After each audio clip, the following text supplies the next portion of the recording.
Saya ucapkan shalom, selamat siang. Sebelum kita mulai perkuliahan pada siang hari ini, kita akan memuji nama Tuhan dulu.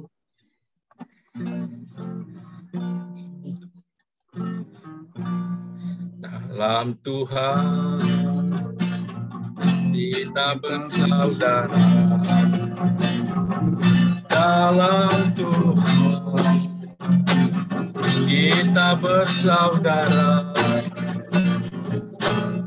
Dalam Tuhan kita bersaudara sekarang dan selamanya. Dalam Tuhan kita bersaudara. Dalam Tuhan kita bersaudara. Dalam Tuhan kita bersaudara. Dalam Tuhan kita bersaudara sekarang dan selamanya. Dalam Tuhan kita bersaudara. Kita akan satu dalam doa. Terima kasih Bapa buat siang hari ini. Kembali kalian boleh ada Tuhan untuk kami mulai perkuliahan pemuridan. Biarlah Engkau tolong kepada hamba-Mu, Bapak Pendeta Yeremia yang akan menyampaikan materi, maupun bagi kehidupan kami sebagai siswa-siswi Kota tolong. Biarlah apa yang diajarkan itu boleh kami praktekkan di dalam pelayanan kami. Terima kasih Tuhan, hikmat marifat menyatakan bagi hamba-Mu. Ini doa kami pada siang hari ini, kami bersyukur. Dalam nama Tuhan Yesus Kristus, haleluya. Amin. Amin, amin. Shalom semua. Shalom. Apa kabar semua? Luar biasa. Luar biasa. Semangat. Minggu baru, hari yang baru, sukacita yang baru, dan terima kasih sudah mengerjakan tugas-tugasnya yang di luar ekspektasi saya. Nah, ternyata bagus sekali ya. Gitu. Ternyata ada kelas pembelajaran khusus sehingga diarahkan lebih baik lagi.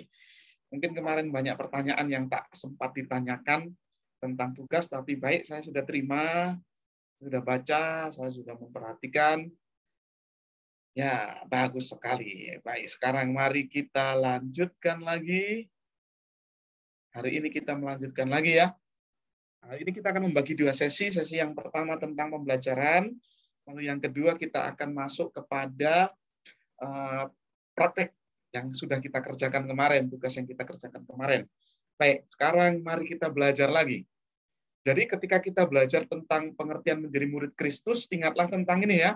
Ada muridnya, ada gurunya, ada ajarannya, ada tujuannya, dan kalau sudah menyangkut tentang Kristus, berarti ini berhubungan dengan pribadi Yesus Kristus. Jadi kita adalah bukan sembarang murid yang kemarin mendapat panggilan, ya di pokok poin pertama kan, menerima panggilan, yang kedua dilengkapi menjadi murid, juga sudah kita bahas di pertemuan yang kedua. Jangan lupa, Yesus itu memberi kuasa kepada para murid-murid. Hebat kan Yesus itu, dia memberi kuasa loh. Jadi bukan hanya sekedar jadi guru saja, menyimpan kuasanya untuk dirinya sendiri, tidak. Tapi Yesus memberi kuasa. Yang kedua, Yesus menunjuk 70 orang murid yang lain, lalu mengutus mereka pergi berdua-dua mendahului. Ini nanti dalam pelajaran pemuridan ini bagus sekali. Ya, nanti ya dalam pokok poin pembahasan bab berikutnya lagi tentang pertumbuhan gereja, tentang hubungan pemuridan dengan gereja. Ini sebetulnya menunjuk 70 orang yang pergi ke kota-kota yang hendak dikunjungi oleh Yesus itu, sebetulnya itu menemukan orang-orang kunci. Di kota-kota yang dikunjungi itu namanya orang kunci ya. Sekali lagi itu namanya orang kunci.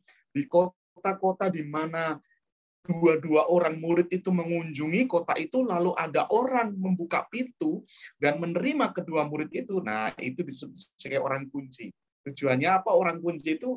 Orang itu menerima Yesus, menerima berita keselamatan, mengetahui tentang Injil Kerajaan Surga, lalu pada akhirnya kemudian mereka bertumbuh dalam pengenalan, menjadi murid selanjutnya lagi. Nah, itu disebut sebagai orang-orang kunci. Sebaliknya, kalau orang-orang itu tidak mau menerima dia, Yesus mengatakan kebaskanlah kakimu dari kota itu dan seterusnya, ya kan? Tapi jelas sekali ternyata para murid itu diperlengkapi. Jadi bukan hanya sekedar aja, harus dilengkapi. Gereja Tuhan kita di akhir zaman ini harus memperlengkapi jemaat-jemaat. Jadi tidak boleh jemaat itu hanya menjadi objek pendengar. Ini penting ya. Tidak boleh jemaat itu hanya menjadi objek kesenangan, senang terhadap firman Tuhan, senang terhadap pembukaan rahasia firman Tuhan. Betul, tidak salah. Tapi jemaat harusnya kemudian diperlengkapi. Untuk apa? Memuridkan mereka. Para murid yang diperlengkapi. Tujuannya apa? Memberitakan Injil. Ini menarik ya. Nanti kita akan lihat di bagian yang ketiga. Nah, kalau kemudian kita melihat dalam Yohanes 3, dalam Matius 28, rupanya memberitakan Injil dan membaptis itu dilanjutkan secara terus-menerus. Secara berkesinambungan maksud saya. Pada waktu Yohanes Pembaptis membaptis, maka datanglah orang-orang yang kemudian ingin menjadi murid Yohanes Pembaptis. Lalu kemudian ini menjadi satu kelompok yang besar, para murid dari Yohanes Pembaptis, dan mereka terus melakukan pembaptisan, memberitakan Injil dan pembaptisan. Tapi ketika Yesus dibaptis, para murid juga ada di pihak Yesus. Nah, menariknya, Yesus dan para murid juga melakukan baptisan. Nah, jadi ada dua baptisan kalau gitu. Atau dua pribadi, guru dengan para muridnya yang membaptis. Tapi itu nanti menjadi persoalan dalam Yohanes 3 ya, ayat 22-26. Nah, ketika murid-murid Yohanes itu bertemu, Yohanes Pembaptis ya, ketika murid-murid Yohanes Pembaptis itu bertemu dengan seseorang yang kemungkinan besar, kalau kita lihat dalam Yohanes 3 ini kemungkinan besar, ini adalah Nikodemus yang menanyakan tentang purify, pengudusan. Nah, ternyata Yesus, kata si orang itu, yang kemungkinan besar yang adalah Nikodemus tadi dalam Yohanes 3, ternyata dia berkata begini kepada murid-murid Yohanes, "Loh, memangnya yang benar yang mana? Baptisan Yohanes Pembaptis atau baptisan Yesus?" Gitu. Ini tentang pengudusan ya. Tapi itu menarik sekali. Bahwa sekarang ada dua kelompok, Yohanes Pembaptis dengan para murid, Yesus dengan para murid, dua-duanya membaptis. Dan ketika murid Yohanes Pembaptis itu mendengar perkataan itu, laporlah dia kepada Yohanes Pembaptis dan berkata gini, "Guru, orang yang dulu pernah engkau baptiskan itu sekarang membaptiskan juga." Kata murid Yohanes Pembaptis itu kepada Yohanes Pembaptis. Nah, lalu kemudian muncullah ungkapan itu kan, dia harus makin apa, Vel? Makin bertambah. Semakin bertambah, aku harus semakin berkurang. Lalu Yohanes Pembaptis mengatakan begini, "Aku ini bukan mempelainya. Aku ini bukan pribadi mempelai itu. Aku hanya sahabat dari mempelai itu. Tapi sahabat dari mempelai itu turut bersukacita dengan sang mempelai itu." Nah, itu menarik sekali. Itu kalau digali, itu jelas sekali bahwa ternyata keduanya, Yohanes Pembaptis dan Yesus, itu memperlengkapi para murid-murid. Dalam hal ini, memberitakan Injil dan membaptis. Nah, uniknya lagi di dalam Matius 28 itu, amanat agung itu, ingat ya, ingat baik-baik ya, kalau kita belajar tentang pemuritan, ini ayat kunci. Hanya dua ayat kunci yang paling penting, Matius 28 dan Kisah Para Rasul pasal yang pertama ayat yang ke-8. Ya. Matius 28 dan Kisah Para Rasul pasal pertama ayat yang ke-8 gitu. Ya kan? Jadilah saksiku, Yerusalem, Yudea, Samaria, dan ke ujung bumi. Itu dalam dalam Kisah Para Rasul pasal yang pertama ayat yang ke-8. Nah, itu dua ayat kunci tentang pemuritan. Nanti kita akan membahas secara khusus tentang Matius 28 ini. Tapi Yesus memperkatakan ini, gitu. Jadikanlah semua bangsa muridku, baptiskanlah mereka demi namaku. Jadikanlah semua bangsa muridku. Ingat loh baik-baik. Jadi murid. Nah, penggunaan katanya murid. Sekalipun memang Yesus berkata tentang gembalakanlah domba-dombaku kepada Petrus dalam Yohanes pasal yang ke-20, 20 atau 21 ya. Gembalakanlah domba 21. Gembalakanlah domba-dombaku, itu feed my flock, beri makan mereka, gitu kata Yesus. Maka kemudian kita menekankan kepada penggembalaan, tidak salah. Tapi jangan lupa Matius 28, jadikanlah semua bangsa muridku. Gitu, menarik kan? Jadi sekarang para murid memuridkan. Mulanya dia diperlengkapi menjadi murid, lalu sekarang memuridkan. Dan kita tahu banyak sekali murid setelah 12 murid Yesus. Misalnya kita dapat menemukan murid Yohanes. Nanti cari ya di internet ya, cari di Wikipedia, cari saja tentang murid yang tak tercatat di dalam Alkitab kita, tapi itu adalah murid-murid. Kita dapat menemukan yang tercatat dalam Alkitab, misalnya kita dapat menemukan yang namanya Tabita atau Dorcas. Kita dapat juga menemukan yang namanya Eneas. Kita dapat menemukan yang namanya suami istri, Priscilla dan Aquila. Kita dapat menemukan orang-orang yang kemudian disebut sebagai murid-murid Kristus. Tapi berawal dari 12 murid Yesus diperlengkapi menjadi murid. Kita lanjut lagi ya, sekarang yang ketiga. Baik, yang ketiga. Ini yang perlu kita sadari tentang pemuridan itu sendiri. Bahwa ternyata fokus Yesus itu adalah para murid. Kalau kita belajar tentang bagaimana Yesus memanggil para murid, dia berdoa kan semalam-malaman. Ini pertemuan kita yang pertama, pertemuan kita yang kedua pasti kita ingat ya. Yesus berdoa semalam-malaman dan keesokan paginya ia menentukan para murid-muridnya. Satu demi satu. Itu kita temukan di dalam pada waktu Yesus memanggil para murid-muridnya. Tapi kalau kita melihat dalam Yohanes 17 ayat 1 sampai 26, satu perikop penuh, maka kita dapat menemukan sekarang Yesus berdoa sekali lagi untuk murid-muridnya. Ini khusus untuk murid-muridnya. Ya tentu kita dapat lihat pengajaran Yesus khusus untuk murid-muridnya. Berbeda dengan orang banyak. Misalnya tentang perumpamaan-perumpamaan. Di beberapa bagian Yesus berkata-kata untuk murid-muridnya saja. Bukan orang banyak. Lalu kemudian murid-muridnya mendapat penjelasan tersendiri. Ya, karena apa? Jangan lupa yang kedua tadi, memperlengkapi. Jadi Yesus memperlengkapi. Tapi lihat sekarang fokus Yesus itu untuk para murid. Lihatlah Yesus berdoa sekali lagi untuk murid-muridnya. Mulai ayat yang pertama, pasal 17. Saya buka kitab ya. Yohanes pasal yang ke-17 ayat yang pertama, itu dalam doa Yesus untuk murid-muridnya. Demikianlah kata Yesus, lalu ia menengadah ke langit dan berkata, Bapa, telah tiba saatnya, permuliakanlah anakmu, supaya anakmu mempermuliakan engkau. Sama seperti engkau telah memberikan kepadanya kuasa atas segala yang hidup, demikian pula ia akan memberikan hidup yang kekal kepada semua yang telah engkau berikan kepadanya. Siapa yang telah diberikan kepada Yesus? Para murid tentu saja. Inilah hidup yang kekal itu, yaitu bahwa mereka mengenal engkau, satu-satunya Allah yang benar, dan mengenal Yesus Kristus yang telah engkau utus. Aku telah mempermuliakan engkau dan selanjutnya. Tapi ini adalah doa Yesus untuk murid-muridnya. Nah, ini menarik sekali. Ini adalah doa Yesus untuk murid-muridnya. Jadi Yesus menyebutkan orang-orang yang Bapa, yang Allah berikan. Siapa itu? Tentu saja mereka, para murid. Siapakah itu yang disebut orang-orang yang Allah berikan? Itu menunjuk kepada para murid. Jadi Yesus itu berdoa untuk murid-muridnya kepada Bapa dan mengatakan begini, ternyata Bapalah yang memberikan orang-orang itu atau murid-murid itu kepadanya. Ini hal yang perlu kita sadari, bahwa ternyata fokus Yesus itu kepada para murid. Nah, pekerjaan apakah yang Allah berikan kepada Yesus? Lihatlah, sekarang perhatikan dalam ayat yang keempat, ayat yang keenam. Inilah hidup, aku telah mempermuliakan engkau di bumi dengan jalan menyelesaikan pekerjaan yang engkau berikan kepadaku untuk melakukannya. Pekerjaan apakah yang Allah berikan kepada Yesus? Menyatakan pribadi Allah kepada para murid. Ayat yang kelima. Oleh sebab itu ya Bapa, permuliakanlah aku padamu sendiri dengan kemuliaan yang kumiliki di hadiratmu sebelum dunia ada.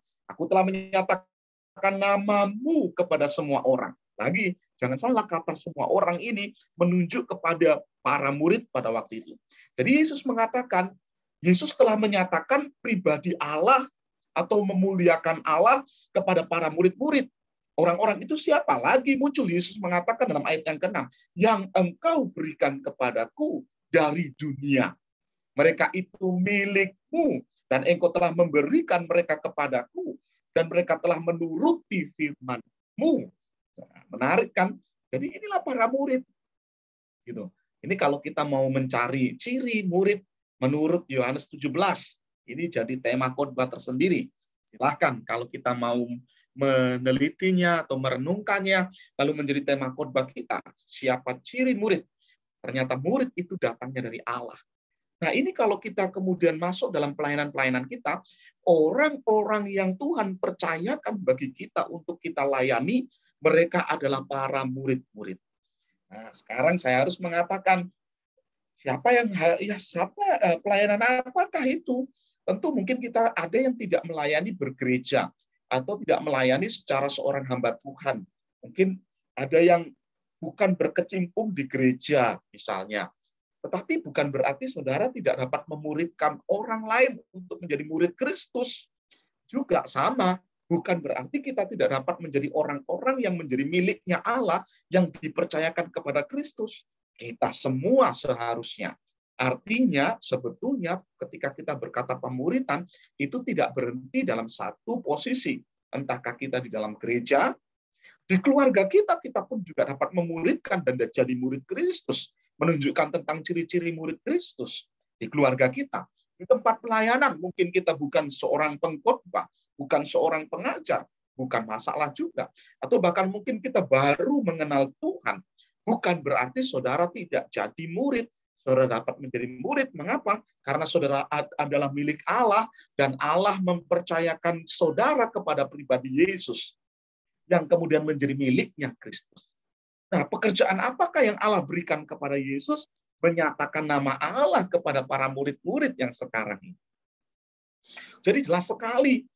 Kalau gitu kemudian kita teliti dalam 3,5 tahun pelayanan Yesus, itu tidak terlepas dari kata ini. Menyatakan pribadi Bapa kepada para murid.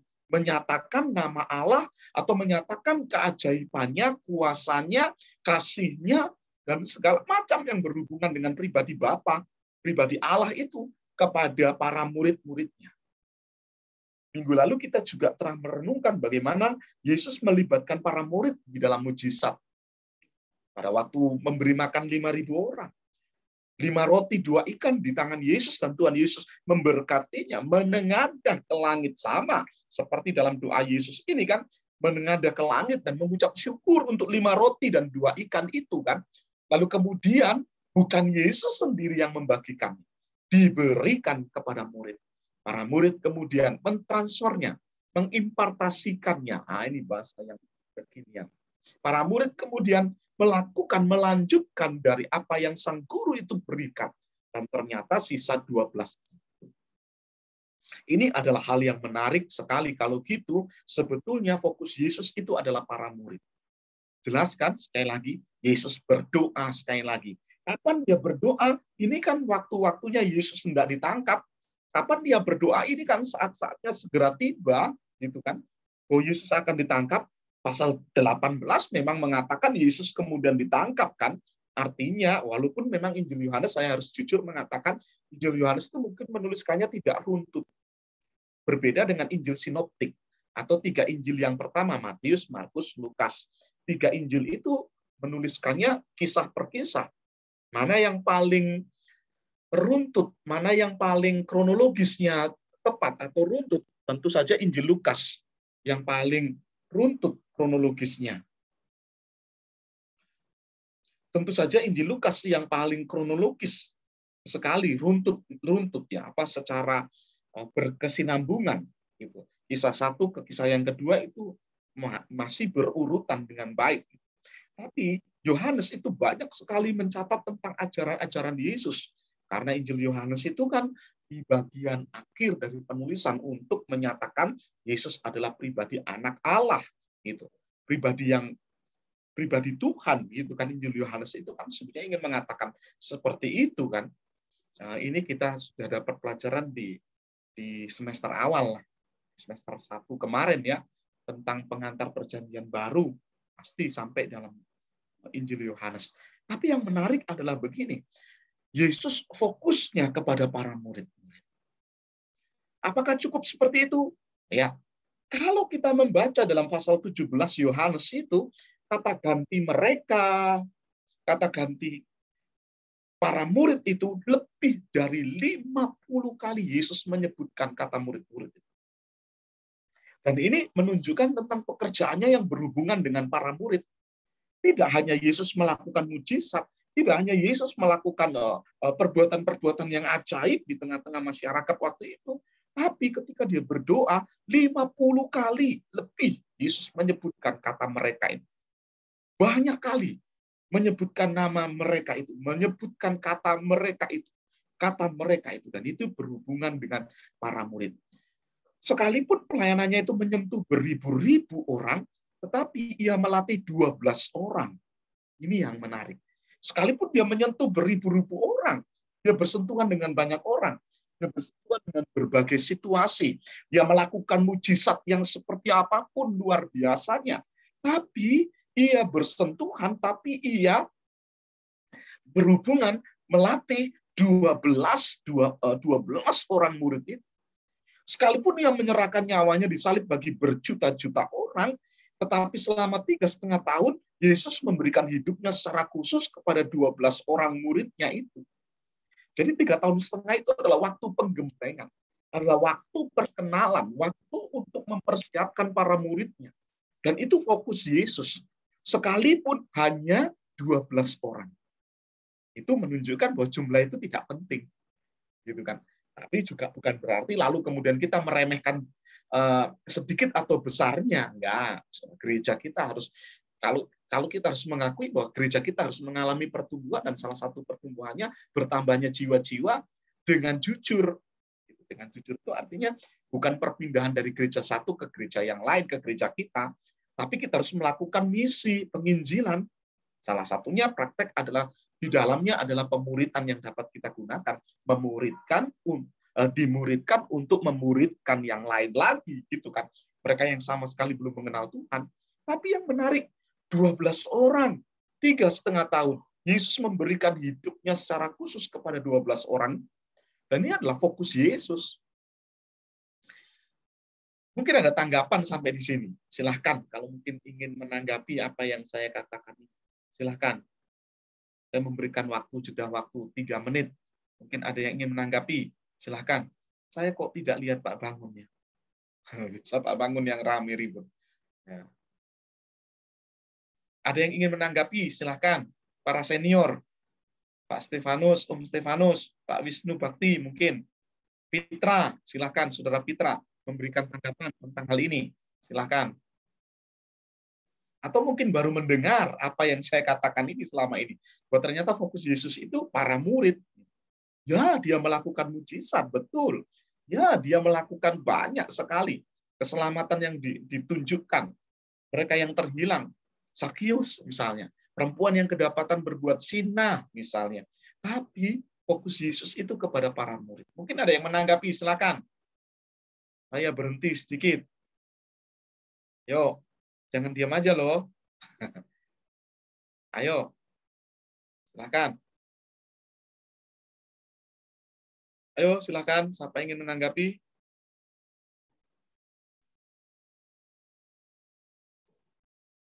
Pak Wisnu, silakan. Saya mendului teman-teman reguler ini.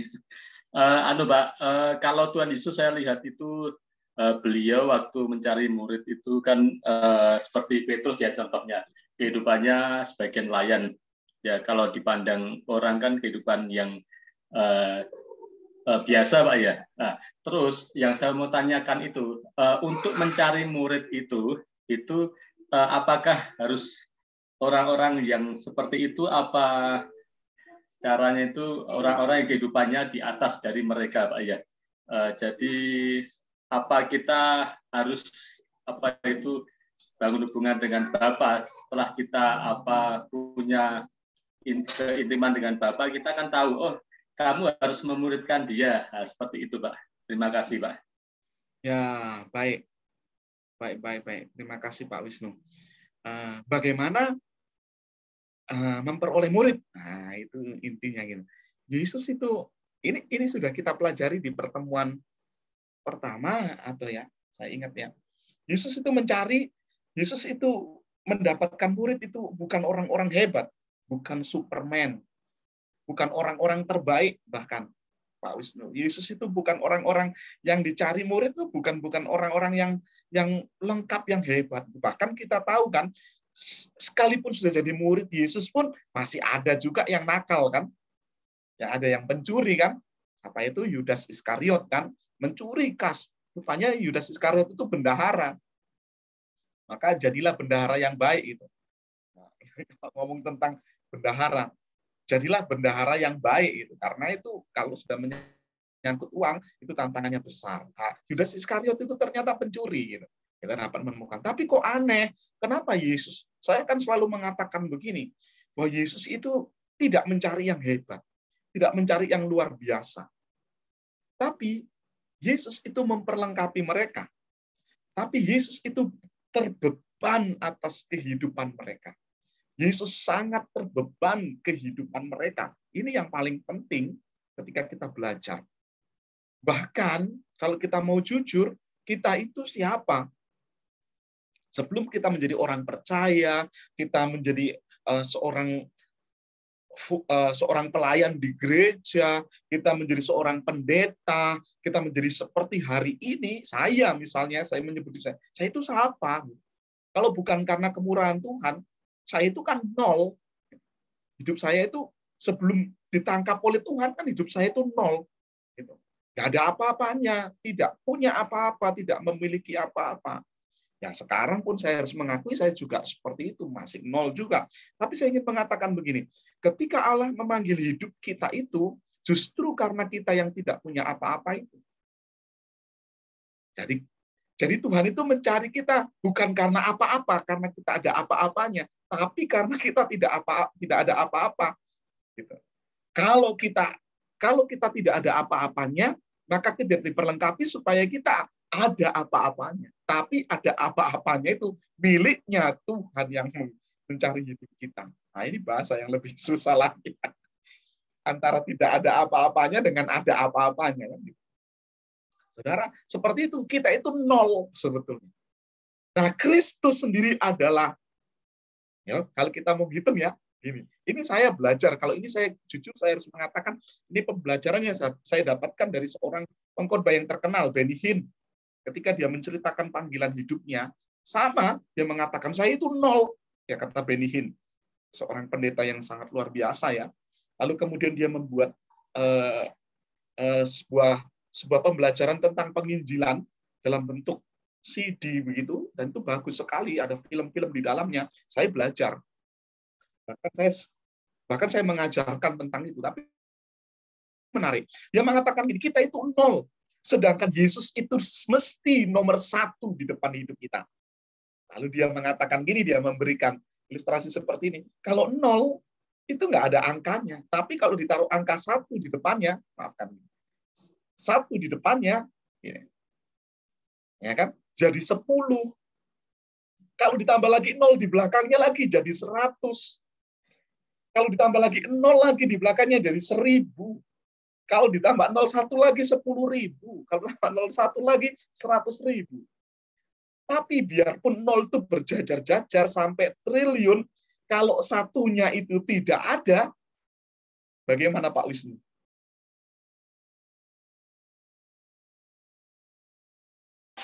Iya, Pak. Bagaimana Pak Wisnu? Kalau satunya itu tidak ada, biarpun 0-nya itu berjajar-jajar, tetap dia adalah tetap 0, Pak. Tetap 0. Kenapa? Karena satunya itu Kristus.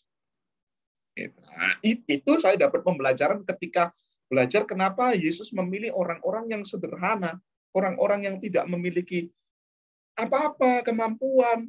Itu nelayan, tadi Pak Wisnu bilang. Itu kan salah satu tokoh yang lain, salah satu murid Yesus yang lain, bahkan dia orang Selot kan, Simon orang Selot. Dia seorang yang pemberontak, seorang yang keras sebetulnya. Tegas. Si Simon orang Selot itu dia ingin menegakkan ajaran Selot, bagaimana menyingkirkan orang-orang Romawi. Itu penguasa Romawi di wilayah Palestina waktu itu, gitu kan. Tapi Yesus menangkapnya, Yesus menjadikan muridnya. Semuanya itu kosong, 0. Nah, hidup kita pun seperti itu, Pak. Jadi kalau kita mau mencari murid, jangan khawatir. Gitu. Kita tidak perlu memilah-milah. Oh, tunggu dia pintar dulu. Oh, tunggu dia ini dulu. Bahkan mungkin ada yang keras hatinya. Kalau Tuhan tangkap hatinya, ya dia bisa juga kemudian dimuridkan. Yang percaya katakan amin. Itu kan? Iya kan? Setuju nggak apa yang saya katakan ini? Tak usah khawatir. Sisanya adalah Allah yang mengerjakan di hati mereka. Yesus pun seperti itu. Apa yang kita bayangkan ketika Yesus tahu bahwa ternyata Yudas Iskariot itu pada akhirnya akan menjual dia. Apakah Yesus itu kebakaran jenggot? Apa ya kebakaran jenggot itu ya? Apakah Yesus itu kelabaan? Apakah Yesus itu menjadi unsecure? Apa tidak merasa aman dalam hidupnya? Kan tidak kan? Yesus tahu tuh. Pasti Yesus pasti sudah tahu ini Yudas Iskariot nih. Gitu. Pasti tahu. Gitu. Bahkan ketika Yesus mengambil sayur pahit itu, menaruh ke dalam kuah sayur pahit itu lalu memberikannya kepada Yudas Iskariot, itu sudah memberitahukan jelas sekali Yesus tahu. Tapi Yesus itu tidak insecure. Apa ya? Dia tidak merasa tidak nyaman. Gitu. Dia aman aja karena dia tahu segalanya. Tetapi ia tidak juga menghentikan Yudas itu. Ini yang menarik kalau kita mau belajar tentang pemuridan. Kalau gitu, kita dapat tahu bahwa ternyata fokus Yesus itu kepada murid-murid. Dan ini yang harus kita sadari lebih dulu di bagian ini.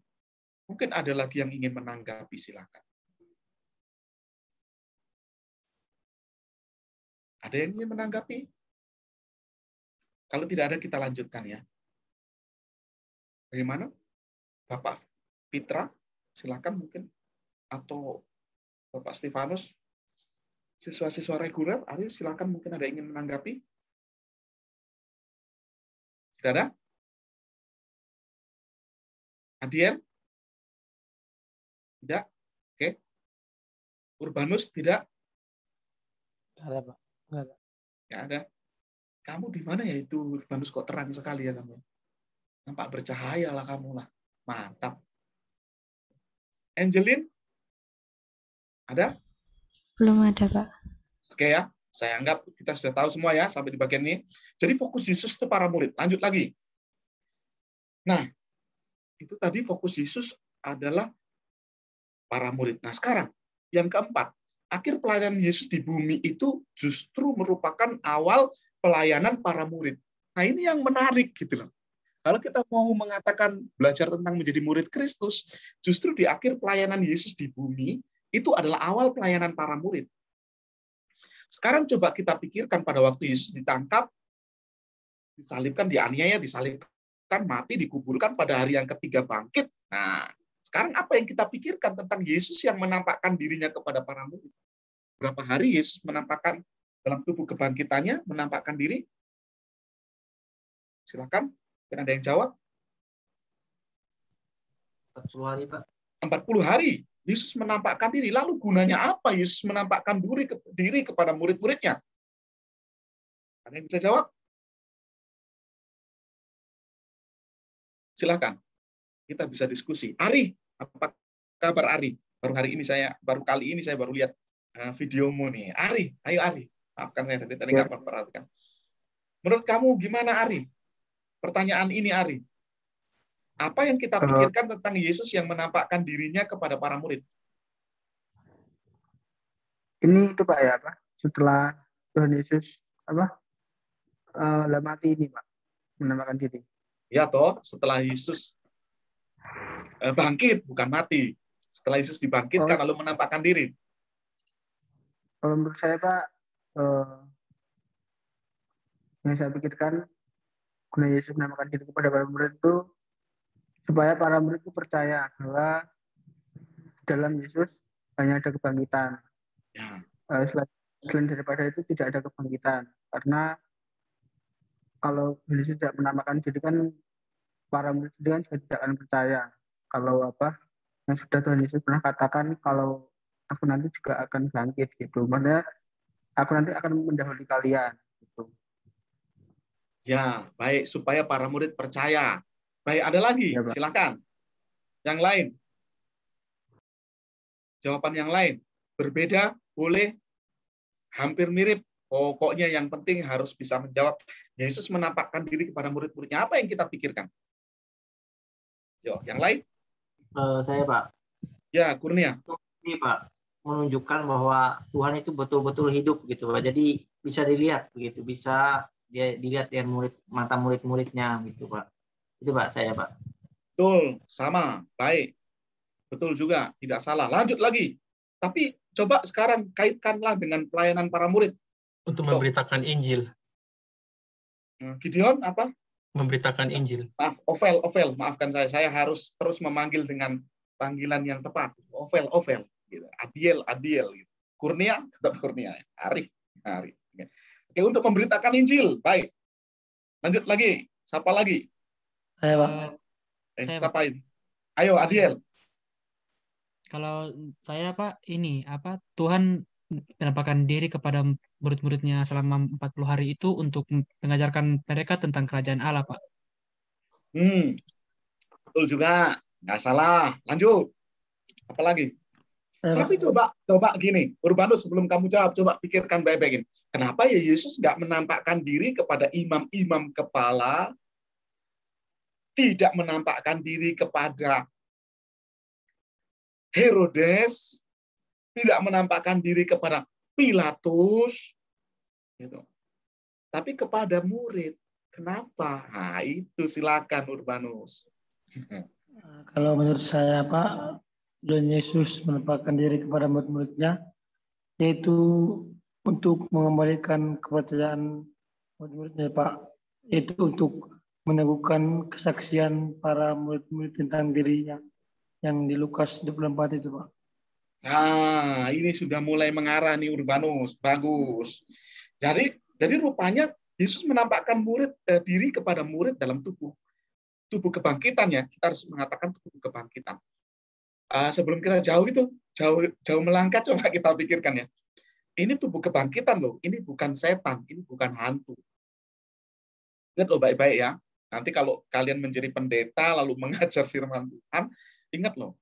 Apa salah satu buktinya? Apa ciri-ciri tubuh kebangkitan? Satu, jelas. Ia dapat memasuki ruang yang terkunci, pintu yang terkunci, jendela yang tertutup, dia bisa tiba-tiba hadir. Itu hampir mirip dengan setan-setan, gitu kan? Ya kan? Betul nggak? Bukan kalau kita ngomong tentang kuasa-kuasa kan gitu, kuasa gelap itu kan gitu-gitu. Tapi pada waktu para murid-muridnya itu takut, mengalami kebimbangan, Yesus itu minta makan dari mereka. Pernah membaca ayat itu? Lalu para murid itu memberikan apa? Ada yang tahu? Sepotong roti sebagai ikan goreng. Ya, Om Stefanus. Ya, Ovel. Om Stefanus juga jawab betul. Sepotong ikan goreng. Lalu Yesus makan ikan goreng itu di hadapan para murid. Saudara, hebat kan itu tubuh kebangkitan? Itu kan? Tubuh kebangkitan kan luar biasa kan? Yesus makan di depan para murid. Ya itu saya sangka, bukan Om Stefanus ya, saya kira, saya duga, makanan yang terakhir yang Yesus makan adalah ikan goreng. Dan itu dibawa naik pada waktu keangkatan naik. Gitu kan. Waktu Yesus terangkat itu loh. Hari kenaikan Tuhan Yesus itu loh. Yesus kan naik itu. Nah, itu kemungkinan dalam perut Yesus itu ada sepotong ikan gorengnya. Bagaimana ini? Ya inilah iman kita meyakini seperti itu. Tapi hebat nggak? Jadi Yesus dalam tubuh kebangkitannya itu bukan hantu. Hantu itu tidak berjejak kakinya. Lalu Yesus mengatakan, lihatlah aku, lihatlah tanganku, lihatlah lambungku yang tertikam. Lalu makan sepotong ikan goreng. Itu. Jadi jangan lupa ini kita tidak boleh salah, tidak boleh keliru menerjemahkan. Begitu juga dengan mereka yang telah meninggal. Saudara kita yang meninggal itu belum mengalami tubuh kebangkitan. Ingat baik-baik tentang ini ya. Karena takutnya kita kemudian menyamakan. Kalau di kantong-kantong Kristen, di wilayah-wilayah Kristen yang seperti saya ini di NTT, gitu ya, di NTT ini pemahaman ini menjadi keliru, menafsirkan itu menjadi kurang tepat. Karena pikiran mereka, keluarga mereka yang meninggal itu gitu langsung dibangkitkan dan sementara ada di sekeliling mereka walaupun sudah mati. Nah, ini tantangan kekristenan kalau di kantong-kantong Kristen. Saya tidak tahu di tempat-tempat lain. Tapi saya tidak ingin membahas panjang lebar tentang ini ya. Tapi saya ingin menerangkan bahwa ternyata Yesus menampakkan diri kepada murid-murid itu bukan kepada Pilatus, bukan kepada orang-orang yang menyalibkan dia. Tujuannya itu adalah ini rupanya. Bahwa ternyata akhir dari pelayanan Yesus di bumi itu merupakan awal pelayanan para murid pada waktu itu. Selain dia mengatakan tentang ketakutan hilang, mereka menjadi percaya, tadi jawaban kita ya, Yohanes 20, Matius 28, juga isinya tentang bersukacita, para murid itu beroleh damai sejahtera, setidaknya ada 2 tempat. Kata damai sejahtera itu disebutkan oleh Yesus dalam tubuh kebangkitannya kepada para murid waktu itu. Jadi para murid itu waktu mengalami ketakutan, lalu sekarang mereka menjadi percaya, ketakutan hilang menjadi percaya, bersukacita oleh damai sejahtera. Lalu di dalam Lukas 24 kepada 2 orang yang meninggalkan Yerusalem pergi ke Emaus, hati mereka berkobar-kobar karena penjelasan seluruh kitab suci yang disampaikan oleh Yesus dalam perjalanan itu. Dan ketika sampai di rumah salah satu dari 2 orang murid yang di kota Emaus itu, di desa Emaus itu, lalu Yesus kemudian mengambil roti, mengucap berkat, membagi-bagikannya kepada keduanya, baru kemudian mata mereka terbuka dan kemudian saling mengatakan. Tapi seketika itu Yesus tidak ada lagi, hilang dari hadapan mereka. Lalu kemudian mereka mengatakan, bukankah hati kami berkobar-kobar karena penjelasan? Semuanya itu dikatakan kepada murid. Semuanya ini, ketiga hal ini, ketakutan hilang, bersukacita, hati yang berkobar, ditujukan untuk para murid.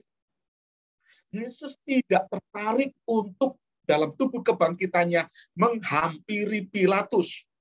Yesus tidak tertarik dalam tubuh kebangkitannya untuk menghampiri orang banyak atau tiba-tiba di pasar. Lalu Yesus menyatakan dirinya hadir di tengah-tengah pasar ini. Yesus tidak ada ketertarikan sedikit pun tentang hal itu. Tapi Yesus lebih memilih para murid-muridnya karena ini berikutnya. Menerima pesan pengutusan. Ayo sekarang kita baca Yohanes 20 ayat 21. Dari tadi kita belum membaca. Ya, silahkan salah satu membaca Yohanes 20 ayat 21. Yohanes 20 ayat 21. Salah satu membaca, silahkan. Maka kata Yesus sekali lagi, damai sejahtera bagi kamu. Sama seperti Bapa mengutus aku, demikian juga sekarang aku mengutus kamu. Nah, ini yang menarik sekali. Jadi Yesus itu mengatakan tentang pesan pengutusan. Sama seperti Bapa mengutus aku, kata Yesus. Demikian juga sekarang aku mengutus kamu. Jadi Yesus mengatakan kalimat ini, gitu kan? Jadi sekarang pesan pengutusan. Makanya pengertian menjadi murid Kristus itu memberitahukan kepada kita bahwa ternyata akhir pelayanan Yesus di bumi ini dalam tubuh kebangkitannya ini kan akhir pelayanan Yesus di bumi. Ya, jangan salah tafsir loh kata ini ya di bagian yang keempat ini loh, ya. Jangan salah tafsir ya. Di bagian yang keempat ini ya, jangan salah tafsir loh ya. Akhir pelayanan Yesus di bumi ini maksud saya adalah pelayanan Yesus selama dia hidup di bumi ini. Dan pada akhirnya dalam tubuh penampakannya, menampakkan diri kepada murid, itu merupakan awal pelayanan para murid. Gitu kan. Jadi saudara dapat memahami maksud saya ini ya. Jangan nanti tiba-tiba saudara berpikir bahwa oh Yesus sudah tidak ada lagi. Sekarang ini Yesus tidak ada lagi. Sekarang itu kemudian kita menjadi salah kaprah, salah pengertian ya dari maksud saya. Tapi saya ingin mengatakan bahwa akhir pelayanan Yesus di bumi itu sama dengan artinya adalah awal pelayanan para murid. Apa buktinya? Menerima pesan pengutusan. Nanti juga Matius 28. Markus 16 sekarang. Kita lihat Markus 16. Ini Markus lebih menggunakan kalimat kata yang seperti ini. Markus 16 ayat yang ke-15. Silakan salah seorang membaca yang lain.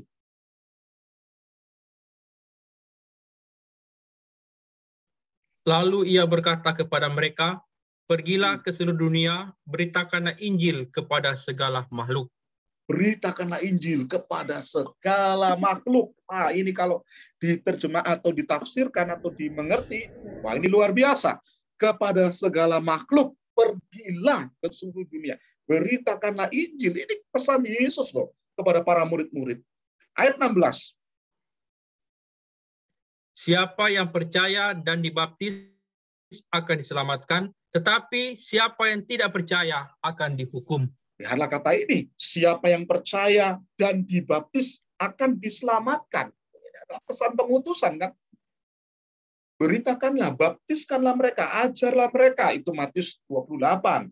Itu jelas sekali. Yesus menampakkan diri kepada para murid-muridnya supaya para murid itu tidak hanya sekedar ketakutannya hilang, menjadi percaya seperti apa yang kita bahas tadi, bersukacita, beroleh damai sejahtera, hati berkobar-kobar. Nah, tidak cukup itu. Tapi para murid menerima pesan pengutusan. Jadi kalau kita memikirkan Yesus yang menampakkan dirinya dalam tubuh kebangkitan kepada para murid, ini urgensinya, ini kepentingannya, menerima pesan pengutusan. Nah, sampai di ini menarik sekali kan? Gitu. Lalu kemudian dalam Yohanes 20 ayat 20, tidak cukup itu. Yohanes 20 ayat 20, yang mengatakan, Alkitab memberitahukan, Yesus mengembusi mereka dan berkata, terimalah Roh Kudus. Terimalah Roh Kudus. Mengembusi mereka. Saya mencari padanan kata mengembus, itu sama, meniup. Jadi Yesus itu meniup mereka. Begitu. Nah, ini memang rumit juga untuk kita pahami. Tapi yang pasti adalah begini, kegunaan Roh Kudus itu, lagi kegunaan karya Roh Kudus itu ditujukan untuk itu, menerima pesan pengutusan. Bahwa ternyata akhir pelayanan Yesus di bumi itu merupakan awal pelayanan para murid untuk melayani. Menerima pengutusan, memuridkan setelah mereka dimuridkan. Apakah sampai di sini kita sudah dapat memahami? Mungkin ada tanggapan lagi, silahkan. Silahkan. Mungkin ada tanggapan, silahkan. Ada tanggapan? Saya stop video saya dulu sedikit ya. Ada tanggapan nggak? Silakan kalau ada yang mau menanggapi tentang bagian ini. Jika tidak ada, kita lanjut ya. Kita lanjut ya. Oke. Sekarang, apa yang terjadi sekarang saat Yesus terangkat ke surga? Nah, ini lanjut lagi. Apa yang terjadi saat Yesus terangkat ke surga? Nah, kalau kita sudah berkata tentang Yesus terangkat ke surga, Kisah Para Rasul pasal yang pertama, apa yang terjadi? Mungkin ada yang bisa menjawab?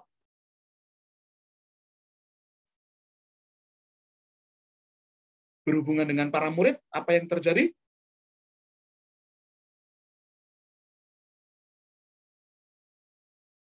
Oke, langsung ya, secepat ya. Menerima kuasa dan menjadi saksi Kristus. Ayo, pasal pertama Kisah, ayat yang ke-8. Silakan. Lalu orang kedua membaca Lukas 24. Kisah pasal yang pertama ayat yang ke-8, silakan. Tetapi kamu... Ya. Silakan Ovel dulu, Ovel. Tetapi kamu akan menerima kuasa kalau Roh Kudus turun ke atas kamu, dan kamu akan menjadi saksiku di Yerusalem dan di seluruh Yudea dan Samaria dan sampai ke ujung bumi. Iya. Apa yang terjadi saat Yesus terangkat ke surga? Sekarang tidak ada lagi di bumi. Nah, sekarang muncul kalimat, kamu menerima kuasa, kamu akan menjadi saksiku. Nah, sekarang Lukas 24, orang kedua, silakan. Siapa tadi? Selain Ovel. Dan lagi. Ya, silakan. Ayat 27. Dan lagi dalam namanya, tentang pertobatan dan mengampuni dosa, disampaikan kepada segala bangsa, mulai dari Yerusalem. Kamu adalah saksi dari semuanya ini. Nah, perhatikanlah itu. Terima kasih, Ari. Perhatikan tuh, Gideon, terima kasih. Tutup mic-mu supaya jangan terjadi persoalan. Ya. Oh ya, sebelum saya lanjutkan, selamat datang di Surabaya itu. Katanya besok sudah sampai Surabaya. Saya senang juga kalau semua kumpul juga, walaupun dosennya, pengajarnya di tempat masing-masing seperti saya, tapi nanti kita bisa melakukan banyak aktivitas kalau sudah ketemu ya. Lanjut ya. Tadi Kisah 1 ayat 8 mengatakan seperti itu kan. Kamu akan menjadi saksiku, kamu akan menerima kuasa gitu.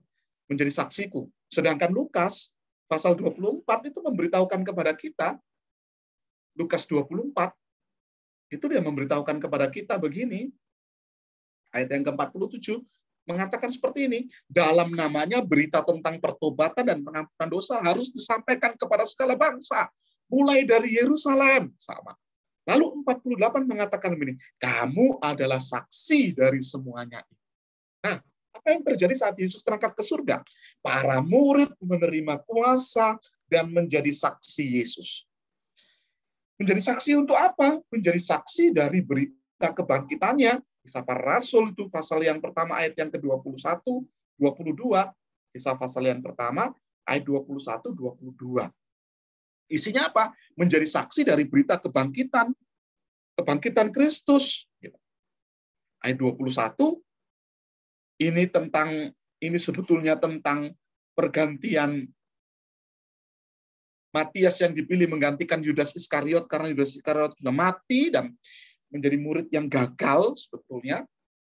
Tapi kemudian ayat yang ke-21, 22 itu menyebutkan, yaitu mulai dari baptisan Yohanes sampai hari Yesus terangkat ke surga meninggalkan kami, lihat, untuk menjadi saksi dengan kami tentang kebangkitan. Jadi akhir pelayanan Yesus di bumi adalah awal pelayanan para murid. Para murid itu menerima kuasa, menjadi saksi dari berita kebangkitannya, dan tidak heran kemudian di dalam pasal yang kedua, Kisah para Rasul pasal yang kedua, memulai tugas memuridkan. Nah, ini menarik sekali kan, setelah pencurahan Roh Kudus, mulai tugas pemuridan itu disebutkan. Yesus inilah yang dibangkitkan Allah. Dan tentang hal itu kami semua adalah saksi. Dari Petrus dalam khotbahnya di hadapan banyak orang, gitu kan? Dalam khotbahnya di hadapan banyak orang. Maafkan saya. Petrus dalam khotbahnya kepada banyak orang.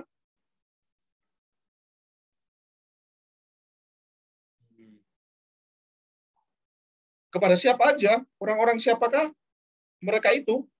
Oh ya, sambil saya ngomong, sambil saya cari buka-buka bahan-bahan yang tidak sempat masuk di situ, di slide ini.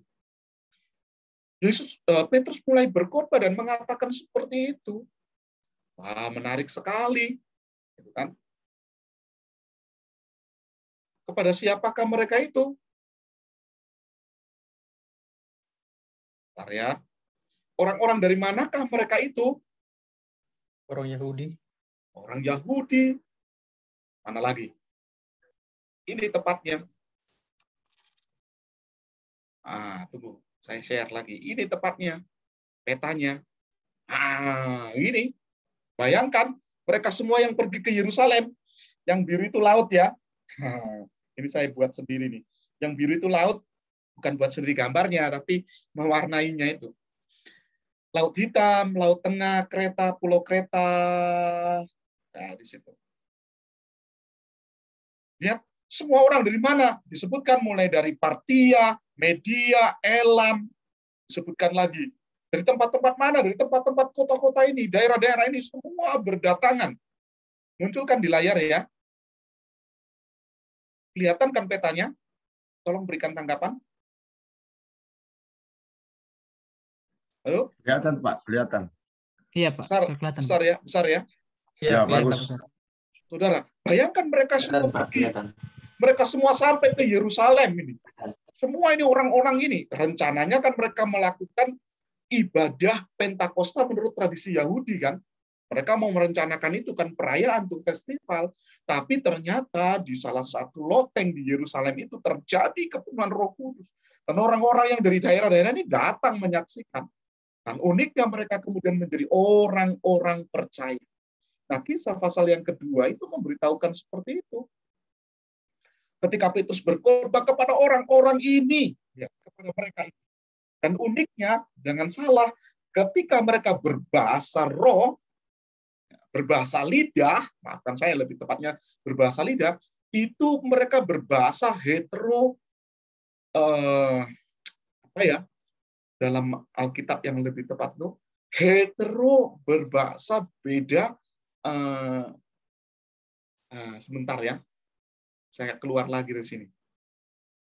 Karena ini pembelajaran yang lama sekali gitu. Sudah lama saya khotbah tentang Pentakosta. Mereka berkata-kata dalam bahasa-bahasa yang berbeda gitu. Nah, kata yang digunakan itu adalah ini tentang bahasa lidah, bahasa roh. Kata yang digunakan itu adalah hetero, glosa hetero yang berhubungan tentang language, bahasa gitu. Ya. Mereka berkata-kata dalam bahasa-bahasa yang berbeda. Ya. Di dalam King James Version dia menggunakan kata our own tongue, lidah kami masing-masing. Ya, glosa heteros. Ya, sekali lagi glosa heteros. Itu adalah kata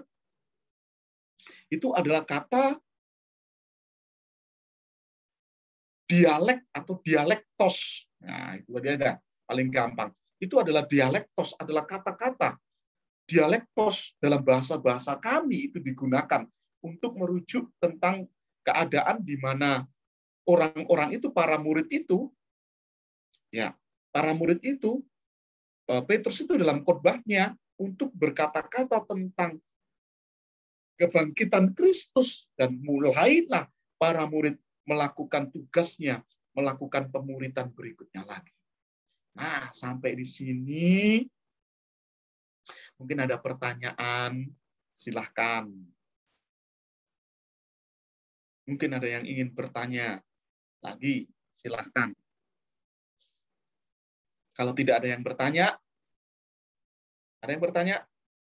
kita istirahat 3 menit, tapi jangan kemana-mana, kecuali yang ke kamar kecil, boleh.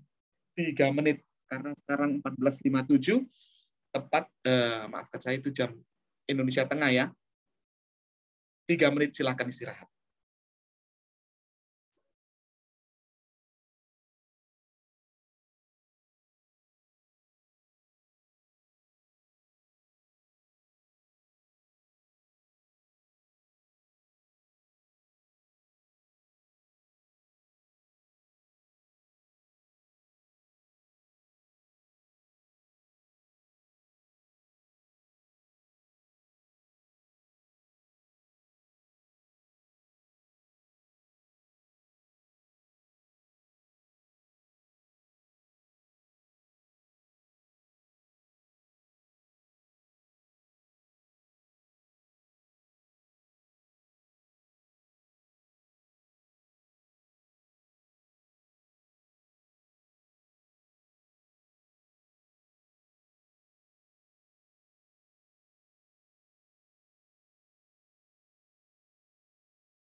Itu durasi waktunya, kapan waktunya, itu nanti kita akan bahas ya. Jadi sekali lagi ya, nanti kita akan bahas tentang itu di 30 menit terakhir dari pertemuan kita. Kita masih punya 30 menit. Baik, kalau semua saya rasa sudah, oke, saya ingin sharing lebih dulu ini. Saya ingin sharing sesuatu yang penting ketika kita belajar tentang paradigma kita. Jadi kita mulai belajar merubah pandangan kita itu, ada hal yang memang perlu kita untuk menambah, mengurangi, atau kita merubah dari apa yang anggapan kita. Terutama dalam pelayanan-pelayanan yang kita kerjakan gitu. dan pemuritan adalah salah satunya gitu. Kenapa lagi? Karena memang pemuritan itu adalah kata yang asing di GPT gitu. Kalau kemarin Om Stefanus Sangka pernah bertanya tentang apakah ini diterapkan di antara 3 ibadah utama, ibadah minggu, ibadah doa, ibadah Alkitab, pelajaran Alkitab, apakah mengambil salah satu? Saya mengatakan tidak. Silakan untuk membuat waktu tersendiri gitu. Dan ini adalah pembelajaran-pembelajaran yang baru yang perlu merubah cara pandang kita. Kalau semua sudah, saya akan share sesuatu. Mari kita tanggapi bersama-sama sesuatu ini.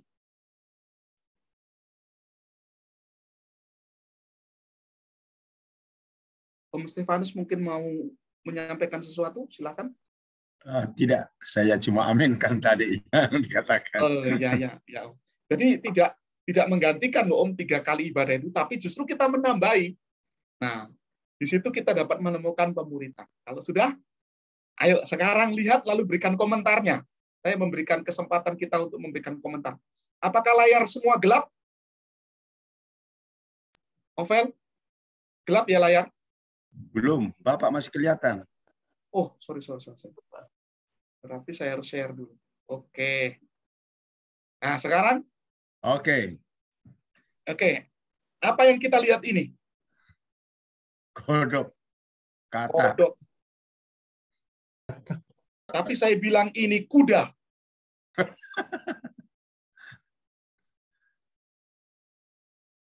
Silakan semua menanggapi. Buka suara, silakan boleh berkata. Saya bilang ini kuda.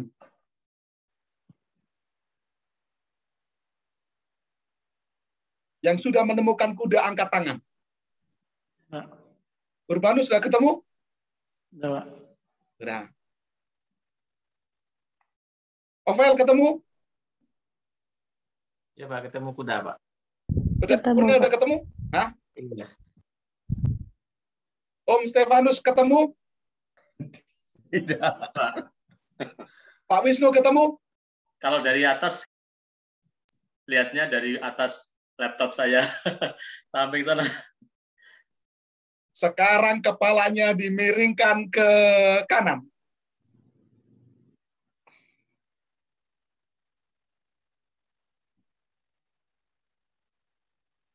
Kelihatan? Udah? Kalau begini bagaimana?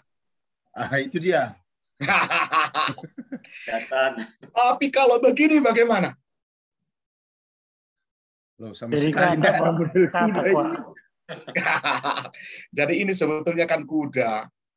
Ini moncongnya kuda. Ya kan? Ini moncongnya kuda. Ini matanya kuda. Ini telinganya kuda. Ini surainya kuda.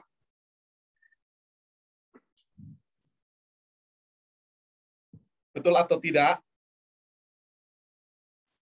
Iya, Pak. Betul, Pak. Ini kalau gambar saya luruskan, jadinya seperti ini.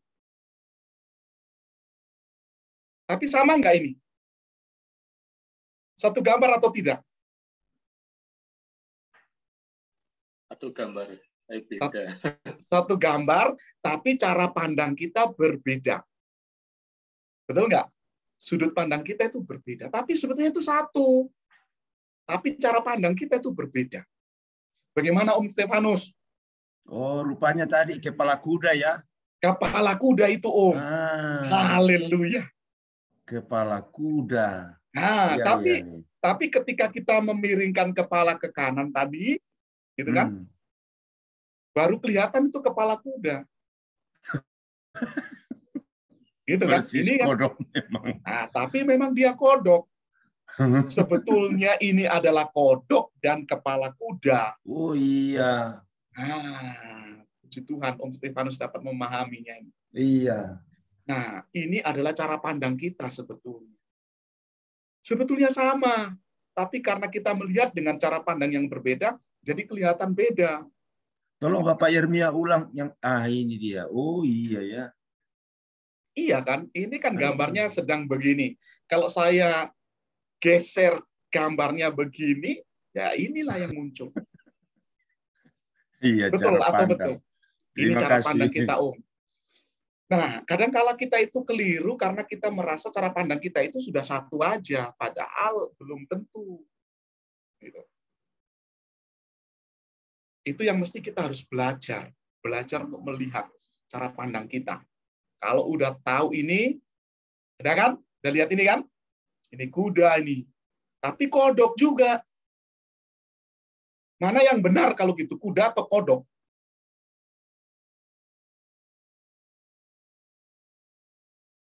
Kok diam semua? Apa jaringan kita terputus? Dua-duanya benar, Pak. Dua-duanya benar.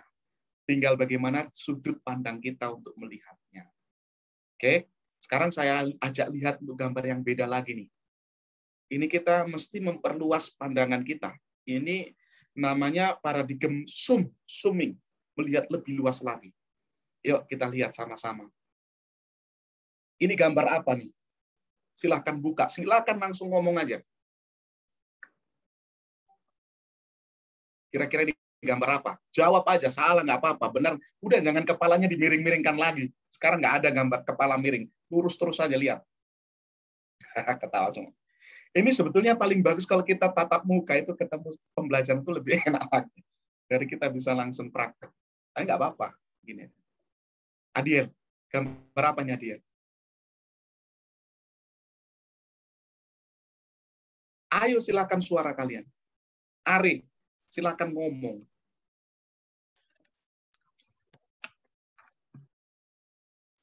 Tebak aja ini gambar apa nih? Kalau ada yang begini-begini, ini gambar apa? Mungkin itu motif di baju, Pak. Motif di baju, baik. Oval. Dinosaurus, boleh. Nggak salah. Lagi. Ari. Bintang laut, Pak. Ari, nggak usah difoto, nanti saya kirim ke kamu nih, Ari. Apa, Angelin? Bintang laut. Boleh, bintang laut. Ada lagi yang lain? Mahkota, Pak. Mahkota. Iya, mahkota, bukan. Mahkota. Ya, Adiel bilang mahkota, Urbanus bilang mahkota. Ada lagi yang lain. Ini Pak Bangun ada, ini bagus ini. Di mana dia itu ya? Dia paling ribut nih. Nah, berangkat Pak dia. Berangkat ke Surabaya. Makassar. Ke Makassar. Ke Makassar dulu baru ke Surabaya. Gambar apa lagi? Oke, lanjut ya. Ini itu sebetulnya gambar. Tunggu ya. Ini itu sebetulnya gambar ini. Apa ini? Apa itu? Pial ayam. Iya. Apa kalau orang sana bilang ini? Ya, jambul ayam. Jambul. Tapi betul nggak ini jambul ayam, ini gambar jambul ayam? Kita lihat lagi ya. Kita harus melihat perspektif yang lebih jauh lagi ya. Perspektif kita lebih jauh lagi mengatakan bahwa ini adalah ayam yang sedang dilihat oleh berapa orang ini? 2 orang. 2 orang melihat melalui jendela. 2 orang, Pak. Jendela. Tapi kita lihat ya perspektif lebih jauh lagi. Karena ini ada yang aneh nih. Lihat. Nah, sekarang. Berarti ada orang yang mengawasi 2 anak ini yang sedang melihat jambul ayam tadi kan? Gitu. Melihat dari pintu ini. Ini cara pandang kita loh. Ini zooming. Ini bagaimana kita melihat lebih jauh lagi. Tapi tunggu dulu. Betul nggak ini? Kita lihat lebih jauh lagi ya. Wah, ternyata pintu yang kita lihat tadi itu dilihat lebih jauh lagi. Dan anak yang tadi 2 orang itu ada di sini dan ayamnya tentu di sana gitu. Berarti ada orang yang mengawasi, lihat ini ada babinya, ada rumahnya. Lihat lagi. Oh iya, betul berarti. Lebih luas lagi kan cara pandang kita. Tapi tunggu dulu. Masih enggak ini? Masih lebih luas lagi. Ternyata ini ada apa ini? Ini orang melihat babi-babi tadi, pintu di sini, ayamnya ada di sini. Bisa lihat anak panah saya kan? Bisa lihat nggak?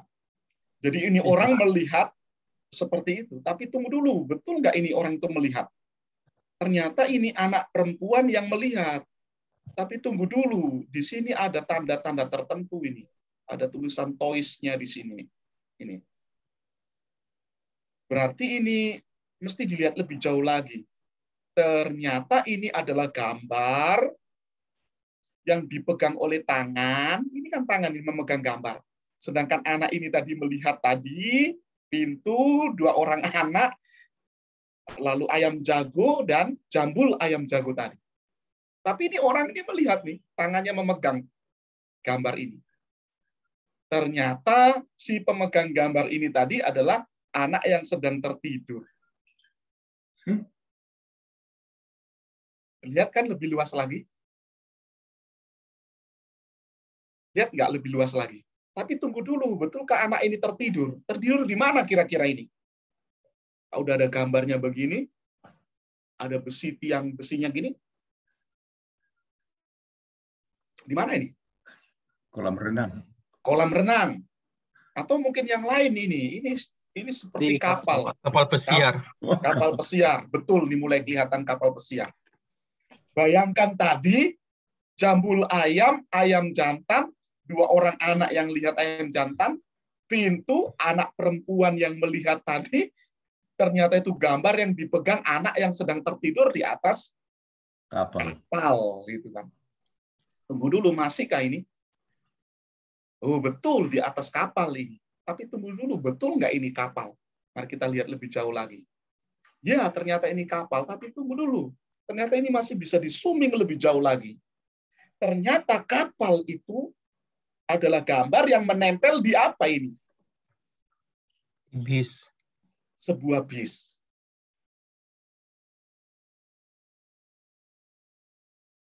Apakah dapat memahami dari apa yang kita pelajari? Ternyata gambar itu, kapal itu menempel di bis. Tapi tunggu dulu, ini masih belum selesai. Kita bisa lihat lebih jauh lagi. Tiba-tiba bis itu berada dalam satu frame, dan ini menunjukkan sesuatu di frame itu. Apakah ini? Ternyata kapal itu berada di dalam frame TV yang dilihat oleh seorang bapak, dan itu tadi adalah kaki dari bapak ini. Sepatu dari bapak ini. Ternyata kita harus belajar melihat lebih luas lagi, kan? Cukup nggak ini? Belum, Bapak. Lihatlah lagi. Ternyata Bapak itu tadi yang duduk melihat TV, yang isinya bis tadi, yang seterusnya tadi itu, berada di satu tempat ini.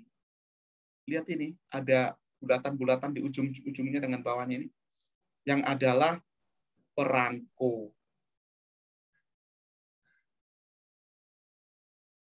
Yang adalah apa? Perangko. Jadi ini gambar ini, perangko ini. Dan perangko ini, surat ini dilihat oleh seorang dengan memegang surat itu, dan perangko yang di dalamnya tadi isinya bis, isinya sampai di bagian jambul ayam tadi itu. Masihkah bisa lihat lebih jauh lagi? Masih.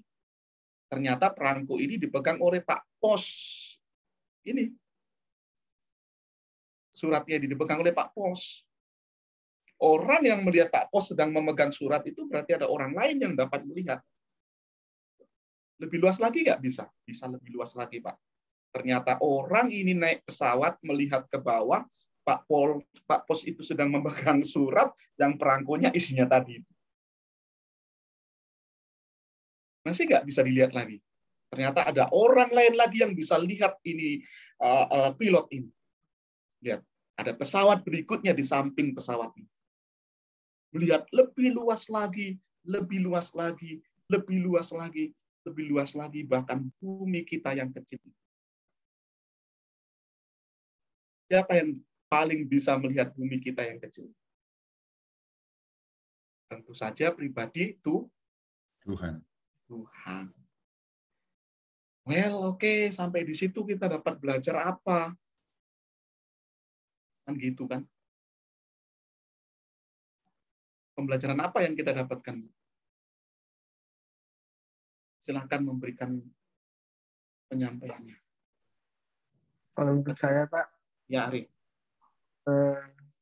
Seperti gambar yang Bapak tadi perlihatkan pada kami, yang dapat saya tangkap yaitu dalam hal sekecil apapun Tuhan itu bisa melihat kita apapun yang kita lakukan gitu.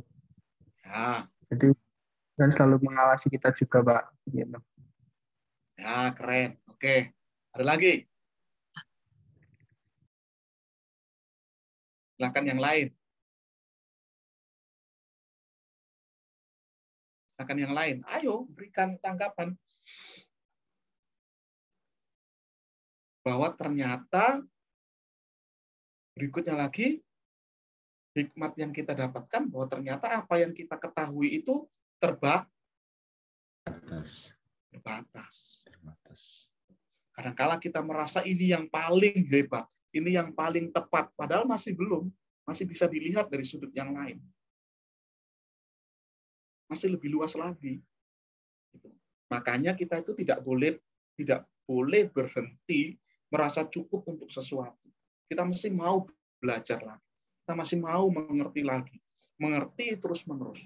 Mungkin kita tidak bisa sampai seperti pribadi Allah yang mengetahui segala sesuatunya. Tapi setidaknya kita mau belajar untuk lebih tahu lagi. Itu kan? Itu adalah paradigma sum atau paradigma shift, pergeseran paradigma kita terhadap sesuatu. Ini bahkan menyangkut tentang sistem pengajaran kita, Om Stefanus. Ini bahkan menyangkut tentang pemahaman kita dari apa yang kita percayai di waktu lampau itu ternyata dapat diperlengkapi lebih baik lagi. Artinya kita terus memperluas wawasan kita, Pak, ya? Iya, kita terus memperluas wawasan kita. Nggak boleh kita rasa sudah patron, tidak. Memperluas. Gitu. Asal kita tidak melewati kebenaran firman Allah atau Alkitab itu sendiri. Amin. Itu dasarnya. Tapi pembelajarannya semua, bahkan tentang tabernakel dalam waktu-waktu kita yang kita bahas di semester 1, kan kita kan kaget kan itu. Oh gitu ya. Kenapa? Karena itu tadi. Kita tidak boleh cukup. Tidak boleh hanya sekedar, ya ini yang kami pegang. Tidak, kita mesti lebih meluas lagi melihat. Orang-orang yang dapat memiliki pemahaman yang semakin terbuka, orang-orang itulah yang akan mudah diterima di masa sekarang. Ini adalah realitas yang sedang kita hadapi di waktu-waktu yang semakin, di zaman-zaman yang semakin maju ini. Makanya kita terus memperlengkapi, kita terus melakukan introspeksi diri, terus belajar. Gitu. Ini bukan tentang oh ini sekarang teologi ya, gitu. Udah lupa dengan pengajaran. Tidak juga, pengajaran itu pun sendiri adalah teologi. Nah, gitu kan. Tetapi pemahaman-pemahaman yang baru harus terus dikembangkan dalam hidup kita. Nah, baru kemudian kita menyadari bahwa ternyata itu di luar sana itu masih ada yang lebih luas lagi. Gitu kan? Di luar sana itu masih ada yang lebih lagi dari apa yang kita bayangkan. Apakah ini dapat semua memahami? Kalau dapat semua memahami, ya, puji Tuhan. Bagaimana? Jadi jangan takut dengan pemikiran, oh ini sekarang kok teologi ya, atau oh ini kok sistem pembelajarannya berbeda. Bukan juga. Kalau menurut saya sama saja, tetapi kita dapat pemahaman-pemahaman yang baru. Nah, prinsip pemuritan itu kan seperti itu. Dapat pemahaman-pemahaman yang baru. Pola-pola yang baru yang kita gunakan sebetulnya itu sama. Intinya nanti tentang keselamatan nanti kita akan bahas ya. Saya akan tunjukkan saya punya banyak hal pendekatan-pendekatan yang cara yang baru yang mungkin belum pernah terpikirkan bagi kita di GPT, tapi kita mulai dapat memahami sesuatu yang baru. Tapi intinya tetap sama. Nggak boleh lepas dari patron kita. Pengajaran mempelai dalam terang tabernakel. Gitu ya. Itu tetap harus nggak boleh menyimpang dari itu, dan Alkitab adalah satu-satunya buku firman kehidupan bagi kita, itu tidak boleh melenceng dari itu. Tapi kita dapat meluaskan pemahaman kita, meluaskan pola pikir kita, itu adalah keniscayaan. Itu bisa terjadi, dapat terjadi. Oke? Kalau sudah, sekarang kita akan masuk dalam contoh bentuk pemuritan. Langsung.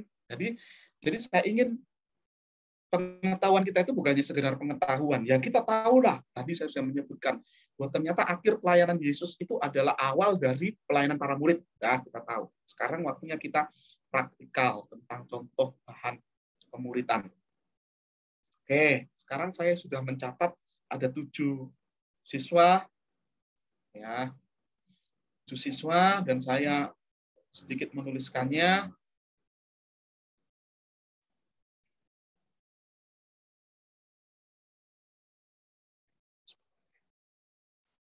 Saya menuliskannya, apakah kelihatan? Oke, kemarin saya memberikan tugas tentang apa yang paling penting ketika kita memuridkan. Materi apa yang paling penting ketika kita memuridkan, dan rupanya dibimbing oleh Pak Lispan. Pak Lispan maunya masing-masing itu berbeda, gitu. Dan saya mencatat ada 7. Apakah kelihatan ya di layar kita ya? Kelihatan, Pak. Arih mengambil topik tentang menanamkan firman Tuhan dalam kehidupan seseorang. Lalu kemudian Kurnia khusus membahas tentang pelepasan. Adiel khusus membahas tentang pertobatan. Ovel khusus tentang berdoa. Urbanus tentang lahir baru.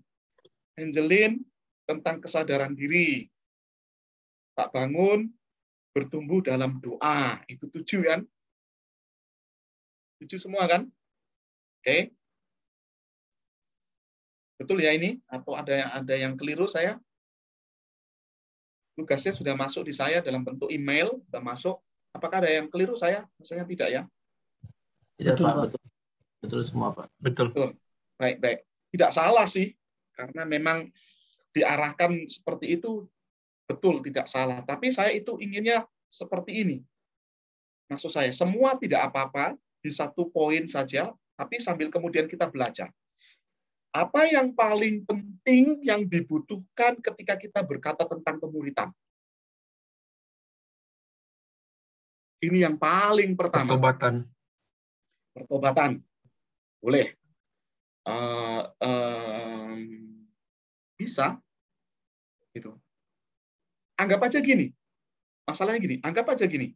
Kita itu sedang melakukan pendekatan kepada seseorang yang dalam anggapan kita, dia itu belum tahu tentang siapa Yesus. Dia belum tahu tentang pribadi Yesus. Dia juga belum tahu tentang berdoa. Dia belum tahu tentang pelepasan. Dia belum tahu tentang menanamkan firman Tuhan. Dia belum tahu tentang kesadaran diri. Dia belum tahu tentang lahir baru. Dia belum tahu tentang bertumbuh dalam doanya. Dia belum tahu semuanya. Lalu kita ketemu seseorang itu. Lalu kemudian kita ingin memuridkan dia.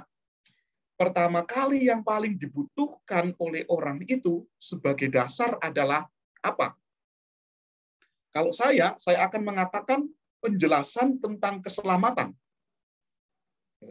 Jadi kalau kita ketemu seseorang, lalu kemudian kita ingin memuridkan dia, materi apakah yang perlu kita perkatakan lebih dahulu kepada dia? Tidak mungkin tiba-tiba kemudian kita berkata, ayo berdoa. Ayo kelepasan, tidak. Ya, tapi itu nanti semua tugas itu akan jadi bahan kita ya. Jangan lupa. Jadi tiap kali pertemuan kita akan membahas satu materi, gitu aja deh. Sampai 18 kali pertemuan. Gitu.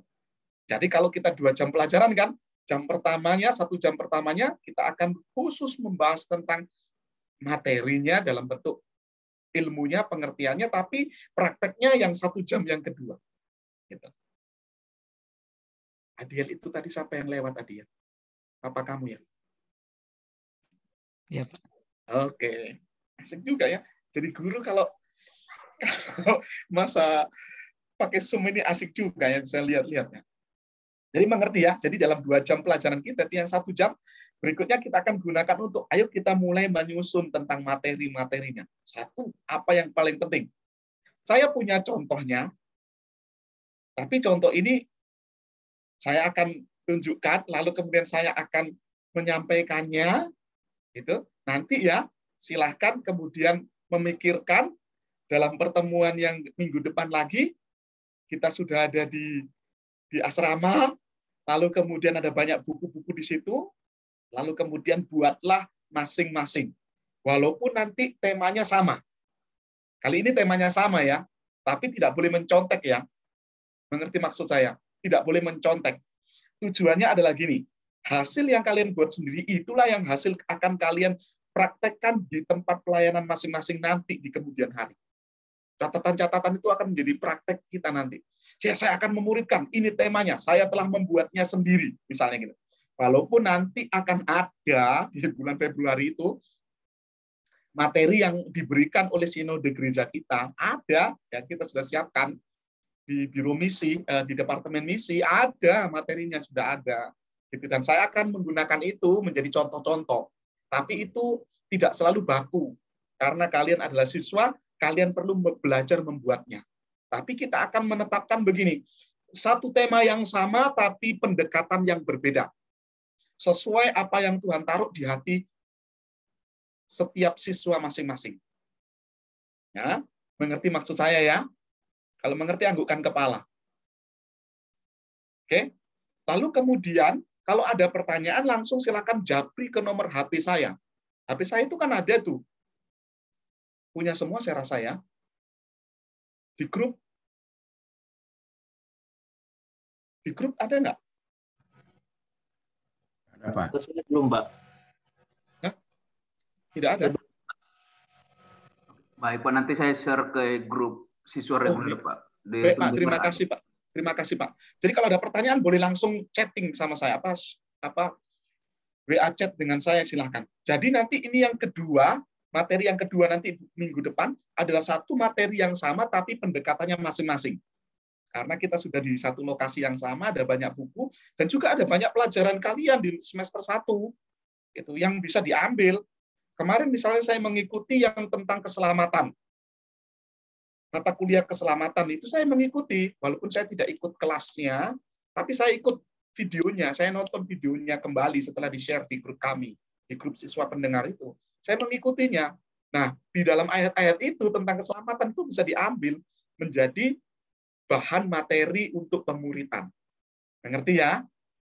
Mengerti ya? Jadi kalian harus berusaha untuk mengumpulkan semua. Gitu. Dari apa yang menjadi catatan di semester 1, kalau materinya, topiknya tentang itu. Jangan ambil dari tempat lain. Jangan copy paste. Ingat loh ya, saya sudah ngomong loh ya, tidak boleh copy paste. Kalau copy paste mah gampang, tapi kalau suruh khotbahkan atau suruh mempraktekkan pemuritan, mengajarkan dalam bentuk pemuritan, nanti kalian gelagapan. Kenapa? Karena copy paste. Pokoknya semua yang sudah dibuat oleh orang lain, lalu kemudian kita gunakan, kita ajarkan kembali, itu pasti akan sulit. Gitu.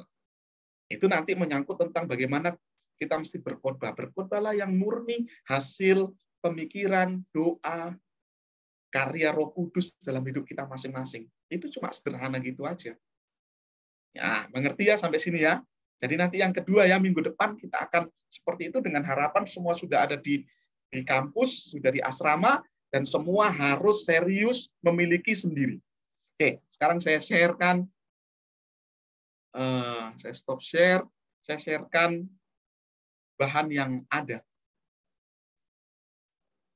Dan bahan ini adalah bahan yang digunakan untuk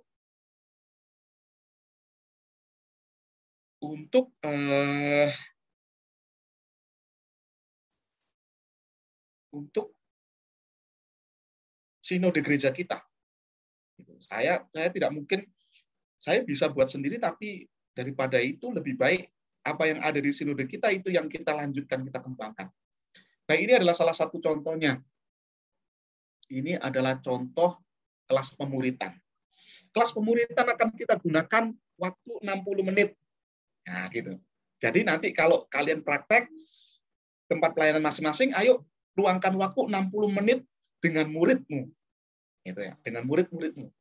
Siapa murid?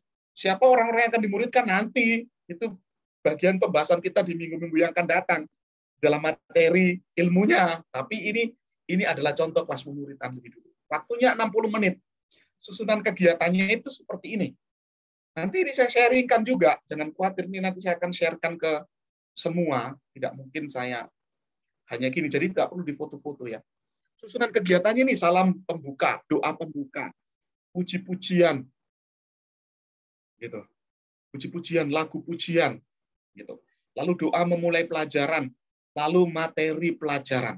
Nah, jangan lupa kemarin ketika kita melakukan pembelajaran itu sebetulnya ada 3 hal di dalamnya. Yang pertama, kata tumbuh. Apa kata tumbuh itu? Pembahasan materi pelajaran. Materinya mana? Ini yang akan kita siapkan.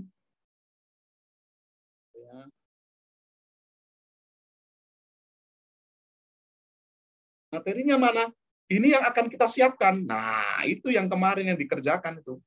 Materi pembelajarannya. Gitu. Yang pertama, tumbuh tentang pembahasan materi. Jadi ini membahas materinya. Berapa waktunya? Ini bisa 15, bisa 20 menit.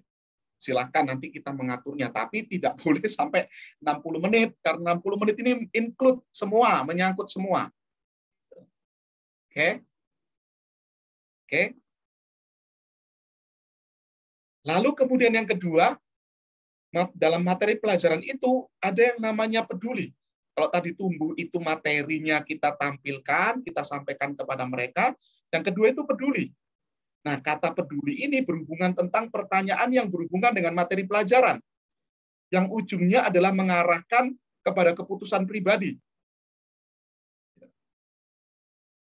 Nanti saya akan ajar, jangan takut, jangan pikiran yang rumit-rumit. Gitu. Pokoknya ini dulu dipahami, kita belajar. Lalu yang ketiga itu berbagi.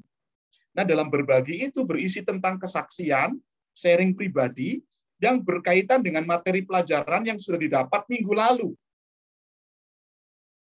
Kesaksian atau sharing pribadi. Jadi ini saksi ini bukan tentang, oh saya ditolong kecelakaan, oh saya ditolong, apalagi kalau ini saksinya ini tentang tahun-tahun lampau sekali. 10 tahun yang lalu, udah jangan saksi yang itu dulu. Tapi ini saksi tentang sharing pribadi yang berkaitan dengan materi pelajaran.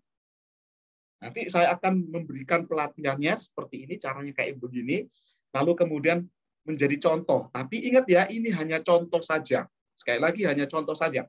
Kenapa? Karena ini adalah pembelajaran siswa. Itu bukan pembelajaran dalam sinode. Nanti memang akan ada setelah acara launching obor penginjilan, itu nanti akan ada untuk pendeta-pendeta, tetapi bukan untuk siswa-siswa. Begitu ya. Tapi kalau ini betul-betul kita murni mulai belajar membuat sendiri. Sekalipun ada bukunya, nggak apa-apa, tapi kita mulai memahami sedikit demi sedikit. Ya, jadi ada 3 ya, ingat, tumbuh, peduli, berbagi. Setelah itu ditutup dengan doa penutup selesai. Waktunya tadi 60 menit. Waktunya 60 menit. Saya harap kita dapat memahami. Materinya tumbuh, itu kita bisa tulis 15 menit sampai 20 menit. Ya kan? Sampai 20 menit. Peduli, ini pertanyaan-pertanyaan yang mudah, mungkin hanya sekitar 5 atau 10 menit. Nanti berbaginya ini bisa sampai 20 menit. Boleh berbagi. Gitu. Nah, ciri dari pemuritan itu adalah ingat personal kepada personal. Ciri dari pemuritan itu ingat lagi, ini bukan kita berkhotbah. Sekalipun ada pembahasan materi, sifatnya itu bukan satu arah. Sifatnya bukan satu arah. Ada saatnya bagi kita para penyampai, para guru, memberitahukan kepada para murid itu, ada saatnya kita memberikan pertanyaan kepada mereka. Jadi ini 2 arah. Ingat ya, ini 2 arah. Jadi bukan berkhotbah, 2 arah. Materinya dikemas dalam waktu 20 menit, atau mungkin karena kita ini, nanti kan sudah cakap ngomong semua nih. Ya kan? Apalagi kalau pendeta senior, Seperti saya lah gini. Waduh, kalau ngomong lupa berhenti. Saya nggak tahu kalau Om Stefanus ya. Om Stefanus Angka gimana? Kalau sudah ngomong lupa berhenti, Om. Jadi ini dikemas 1 jam penuh ya Pak ya? Ya, 1 jam. Oke. Gitu. Jadi habis materi pelajaran langsung doa tutup. Habis materi pelajaran, doa tutup. Tapi dalam materi pelajarannya itu menyangkut 3 ini, Om. Jangan lupa. Ya, ya. Jangan hanya khotbah aja. Tadi saya bilang, kita pendeta ini kalau udah ngomong lupa berhenti. Gitu kan? Apanya kita nambah lagi nih. Gitu. Apalagi kalau kita punya pemahaman, ini cuma sebentar aja ini bukan pengajaran. Nah, celaka ini. Kenapa? Karena ini pemuritan memang seperti ini. Nah, itu kalau bahasa yang sederhana, waktu Tuhan Yesus itu Om ngomong kepada murid itu kan lekas-lekas itu dia. Iya. Berpindah lagi. Jadi ya, enggak pakai lagu lama, berilah yang baik. Kalau mau persembahan, tidak apa-apa, silakan persembahan. Apalagi kalau jemaatnya bersemangat memberi, silakan. Tapi kalau muridnya lari, Pak, bagaimana? Nah, itulah sebabnya dalam pemahaman saya, ya persembahannya itu bisa tentatif, bisa mengikuti. Kalau ini gini, ini saya jujur. Ini pun sedang saya praktekkan kepada jemaat lebih dulu. Nah, jemaatnya yang mana? Jemaat yang mana? Ini saya akan praktekkan untuk para pelayan. Pemimpin pujian, pemusik, singer. Jadi di luar 3 jam ibadah tadi, tiga apa namanya? Alat 3 utama kita itu, iya, di luar itu kita buat seperti ini. Supaya apa? Menumbuhkan mereka. Iya. Tujuannya apa? Supaya mereka itu memuridkan lagi. Iya. Begitu. Jadi saya mengajak mereka untuk supaya mereka bisa belajar. Mereka nanti belajar gini, sharing. Selama ini nggak pernah sharing, nggak pernah kesaksian misalnya. Nah, sekarang di tempat yang kecil itu, di kelompok kecil pemuritan ini, mereka mulai bercakap-cakap. Nah, inilah tujuannya kita. Supaya apa? Supaya terjadi proses pemuritan berikutnya lagi. Kalau mereka dapat menjangkau jiwa melalui pemuritan ini, muncul pemuritan berikutnya lagi. Nah, ini sebetulnya sudah digunakan oleh gereja-gereja lain selain GPT. GPT itu jarang melakukan ini. Apakah ini komsel? Hampir mirip komsel. Tapi goalnya, tujuannya adalah memuridkan. Dimuridkan untuk memuridkan. Sama seperti Yesus terhadap murid-muridnya kan. Supaya terjadi pemuritan. Apakah mengerti sampai di sini? Makanya, sih, Pak. Bedanya ini dengan komsel apa ya? Kalau komsel itu biasanya ke dalam, Om. Ya sama sih, ini sebetulnya ke dalam. Tapi ini diajak untuk kemudian berbagi, belajar untuk sharing kepada mereka. Ada juga sih komsel yang berhasil juga untuk melakukan penginjilan. Ada. Tapi ini sasarannya untuk memenangkan jiwa atau pendewasaan? Ini sasarannya di dalamnya ada pendewasaannya, ada memenangkan jiwanya. Oh, puji Tuhan. Jadi dua-dua, Om. Kita ingin seperti itu kan. Nah, ini kalau Om Stefanus ngomong, jadi anak-anak yang lain dapat memahami ini. Mungkin ada pertanyaan di pikiran benak mereka, ya sudah diwakili Om Stefanus ini. Nah, kan gitu. Tapi kalau saya yang anak-anak tunggu yang siswa reguler sebenarnya supaya saya ikuti, tapi anak-anak sudah muda, di hati saya. Makanya anak-anak muda yang reguler ini, ayolah memiliki pemikiran yang banyak tanya, nggak apa-apa, jangan khawatir. Itu belum tentu salah pertanyaan kita. Yeremia. Ya. Itu untuk topiknya itu kan tadi Bapak bilang kami sama. Itu Bapak yang pilihkan nggak topiknya? Atau kami sendiri yang cari, Pak? Untuk topik yang kedua nanti. Untuk topik yang kedua nanti, wah ini sudah 15.43 loh nih jam kita ini. Kita belum sampai masuk di materi kita ini. Aduh. Ini penjelasan ini memang merumitkan. Tapi begini, untuk topik yang berikutnya lagi saya yang tentukan aja. Tapi ini kan kita sedang menuju ke Surabaya semua nih. Kapan ke Surabayanya? Coba. Saya hari Rabu, Pak Yeremia. Hari Rabu. Saya hari Rabu, Pak. Saya hari Selasa, Pak, besok.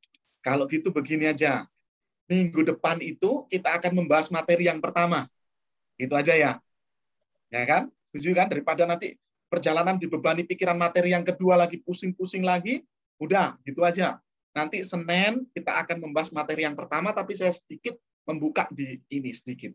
Ya. Yang penting ini paham dulu ya. Memahami ya? Oke. Jadi ingat ya, jadi ingat materi gimana? Ini kan tertulis durasi waktunya 60 menit. Ini maksudnya bagaimana, Pak? Kami satu orang presentasi itu 60 menit itu, begitu, Pak? Atau bagaimana? Nanti kalau presentasi, kita langsung masuk di materi pelajaran ini. Ya waktunya nggak perlu 60 menit lah, Kurnia. Nanti akan saya atur materi pembelajarannya. Nanti mungkin nanti kalau kita mulai menampilkan, berarti kita hanya sampai di pembahasan materi pelajaran dulu. Nanti berikutnya lagi muncul pertanyaan-pertanyaan. Nah, kita bertahap ya. Lalu yang ketiga berbagi, nanti akan ada kesempatan di sesi kita itu terus ditanyakan. Ayo siapa yang ingin menyaksikan tentang materi pembelajaran yang diterima. Gitu. Jadi ini 60 menit ini maksudnya saya adalah nanti kalau praktek di tempat pelayananmu, nanti kalau kalian sudah punya grup pemuritan sendiri, ya durasinya kira-kira begitu. Oke? Tapi nanti kalau kita praktek saya memberikan perintah, ayo sekarang semua presentasi. Nah, nanti saya akan memberikan waktu 20 menit. Satu orang 20 menit, satu orang 20 menit. Materinya apa ditunjukkan, tapi ingat loh, nggak boleh copy paste. Ingat, itu nggak boleh copy paste. Kenapa itu? Saya bilang nggak boleh copy paste, kita harus belajar. Nanti saya akan tunjukkan.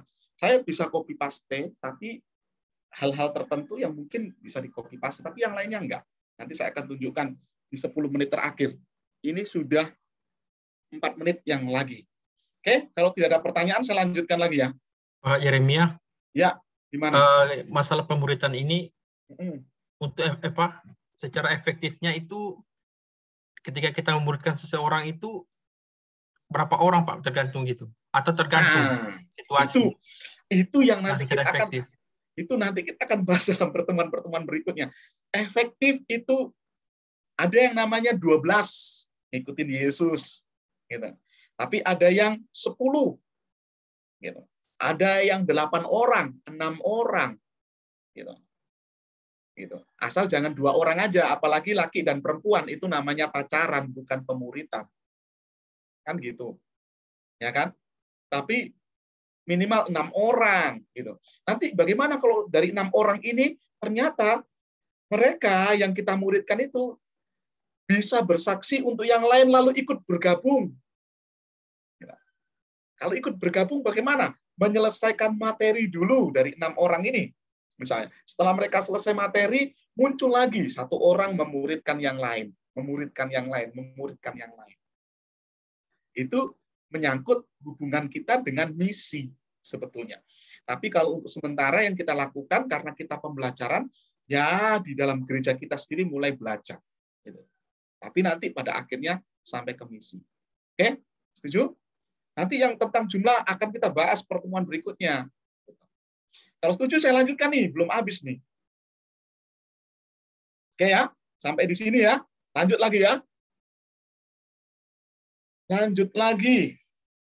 Nah, tujuannya. Oke, 1, bahan yang kita gunakan adalah bahan keselamatan. Jadi mana yang penting? Yang paling penting adalah menyatakan tentang keselamatan. Kalau saya punya bahan itu adalah peninjauan keselamatan. Nah, itu pertanyaannya, yakin nih sudah selamat? Gimana nih cara mendapat keselamatannya? Nah, itu pertanyaan-pertanyaan awal yang kemudian kita tanyakan ketika kita berjumpa dengan para murid-murid. Gitu ya. Tapi nanti kita akan bahas. Nah, tujuan keselamatan misalnya. 1, murid dapat memahami dan meyakini konsep keselamatan secara pribadi. Nah, dalam pembelajaran yang kita gunakan ini, supaya murid itu dapat memahami dan meyakini konsep keselamatan pribadi. Kalau selama ini dia dengar firman Tuhan, selama ini dia mendengar firman Tuhan satu arah, kita belum pernah tahu feedback-nya apa, apakah dia memahami, apakah dia betul-betul meyakini. Nah, ketika kita menyampaikan tentang keselamatan, lalu ditanyakan, itu tadi yang di bagian pertama tadi itu, peduli itu tadi. Jadi ketika kita menyampaikan, lalu kemudian ditanyakan, mengerti, apakah engkau sudah memahami, apakah betul-betul engkau telah menerima Yesus sebagai Tuhan dan Juru Selamat, apakah engkau tahu tentang arti keselamatan? Nah, itu ditanyakan. Lalu kemudian bagian yang berbagi, bagian yang berbagi itu, di situ kemudian sharing. Mulai dari siapa? Mulai kita, sang gurunya ini, yang mentornya ini mulai menyampaikan tentang saya dulu diselamatkan tuh. Ceritakan. Terus ditanyakan tanggapannya bagaimana. Nah, itu yang namanya pemuritan. Lanjut lagi ya. Jadi, tujuannya adalah murid dapat memahami dan meyakini konsep keselamatan secara pribadi. Tujuan yang kedua adalah murid dengan yakin dapat menjelaskan keyakinannya. Murid dengan pastilah. Kok yakinnya muncul banyak sekali. Murid dengan pasti dapat menjelaskan keyakinan keselamatannya yang berdasarkan pada iman pribadinya dalam Kristus kepada orang lain. Nah, ini tujuannya. Jadi kalau kita belajar pemuritan, pasti ada tujuannya. Kalau bahan pemuritan kita yang pertama tentang keselamatan, maka 2 tujuannya. Memahami, meyakini konsep keselamatan, lalu kemudian yang kedua, murid dengan yakin dapat menjelaskan keyakinan keselamatannya sendiri, berdasarkan iman pribadinya dalam Kristus kepada orang lain, dari apa yang ia telah dengar, sekarang dia mulai berani bersaksi. Oke, sampai di sini ada pertanyaan. Saya rasa waktu kita tinggal 9 menit lagi nih. Mungkin sekarang sudah mulai dapat gambaran ya, bayangan ya. Oke. Kalau sudah dapat gambaran, bayangan, ini saya akan tunjukkan salah satu animasi yang saya buat. Animasi yang sederhana.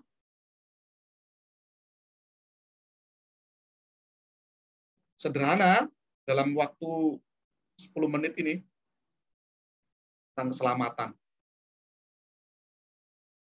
Ini saya buat udah lama sekali. Udah sangat lama sekali. Manusia mencari jalan keselamatan. Kelihatan ya? Ini kalau tentang keselamatan.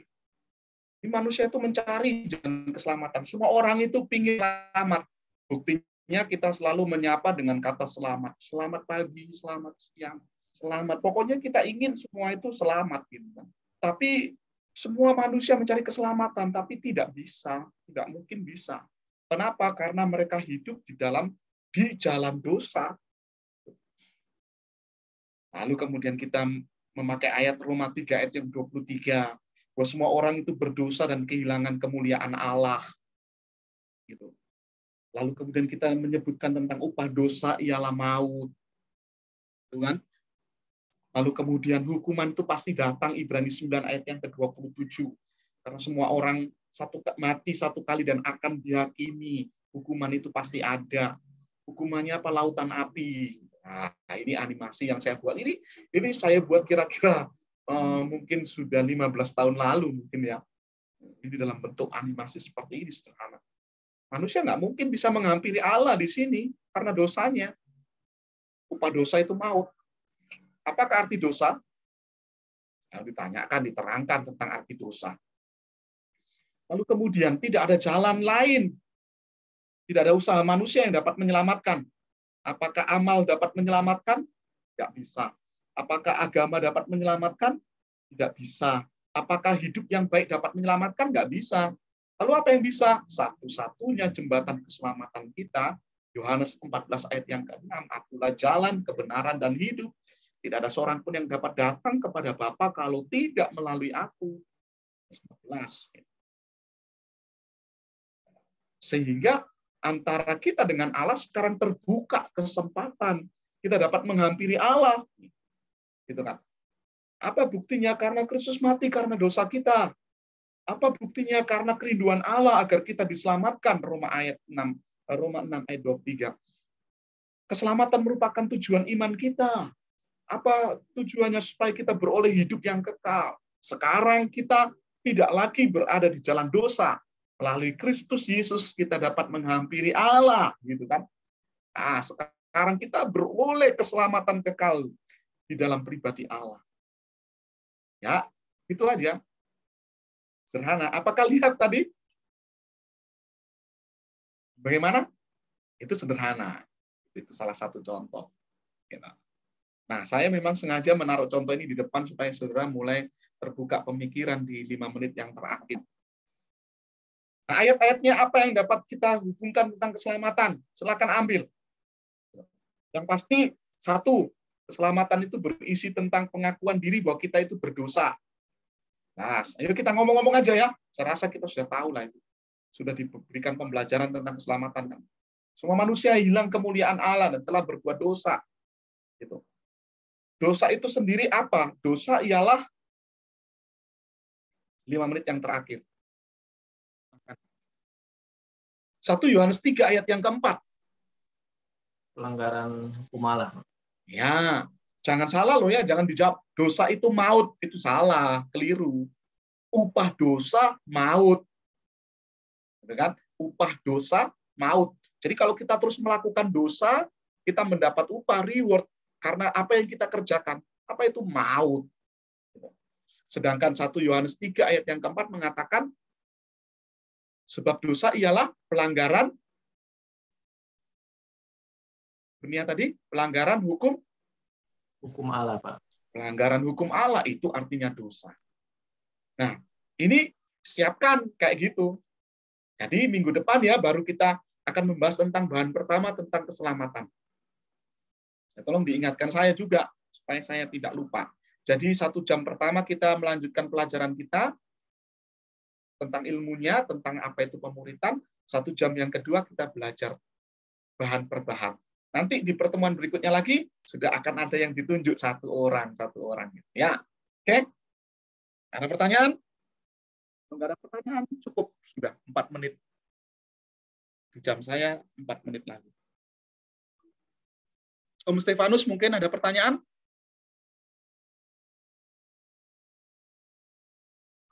Tidak ada? Sementara belum. Terasa cukup ya? Kalau cukup, mari kita berdoa menutup pertemuan kita sore ini. Mari kita berdoa bersama. Bapa, kami bersyukur untuk kemurahan-Mu dalam pertemuan yang ketiga. Kami mulai belajar, kami mulai menempatkan, menemukan materi, kami mulai belajar tentang bagaimana seharusnya kami memuridkan sebagaimana amanat agung yang Tuhan percayakan dalam kehidupan kami. Memberkati setiap kami, mengasihi, menolong, baik orang tua kami, senior-senior kami, baik anak-anak mahasiswa yang dalam minggu ini akan ke Surabaya, memberikan perlindungan, penyertaan, jauhkan dari mara bahaya celaka, jauhkan dari halangan, sehingga dapat bertemu, berkumpul bersama, dibimbing, diarahkan, berada di tempat yang satu, untuk sama-sama saling asah, asih, asuh, dan hidup mereka menjadi alat yang berguna di tangan-Mu, Tuhan. Terima kasih untuk kebaikan-Mu, terima kasih untuk kemurahan-Mu, memberkati Bapak Lisman, yang telah mengawal kami dari pagi hingga siang hari ini, sore hari ini, memberkati seluruh kepemimpinan kami, baik sinode maupun sekolah Alkitab Salem kami, mengasihi menolong seluruh staf yang bekerja, yang tak kenal lelah, terus bekerja bagi kami, supaya kami dapat diperlengkapi. Tuhan memberkati mereka. Kami bersyukur untuk kasih setia-Mu. Dalam berkat nama-Mu, di dalam nama Tuhan Yesus Kristus kami berdoa. Amin. Selamat siang semua.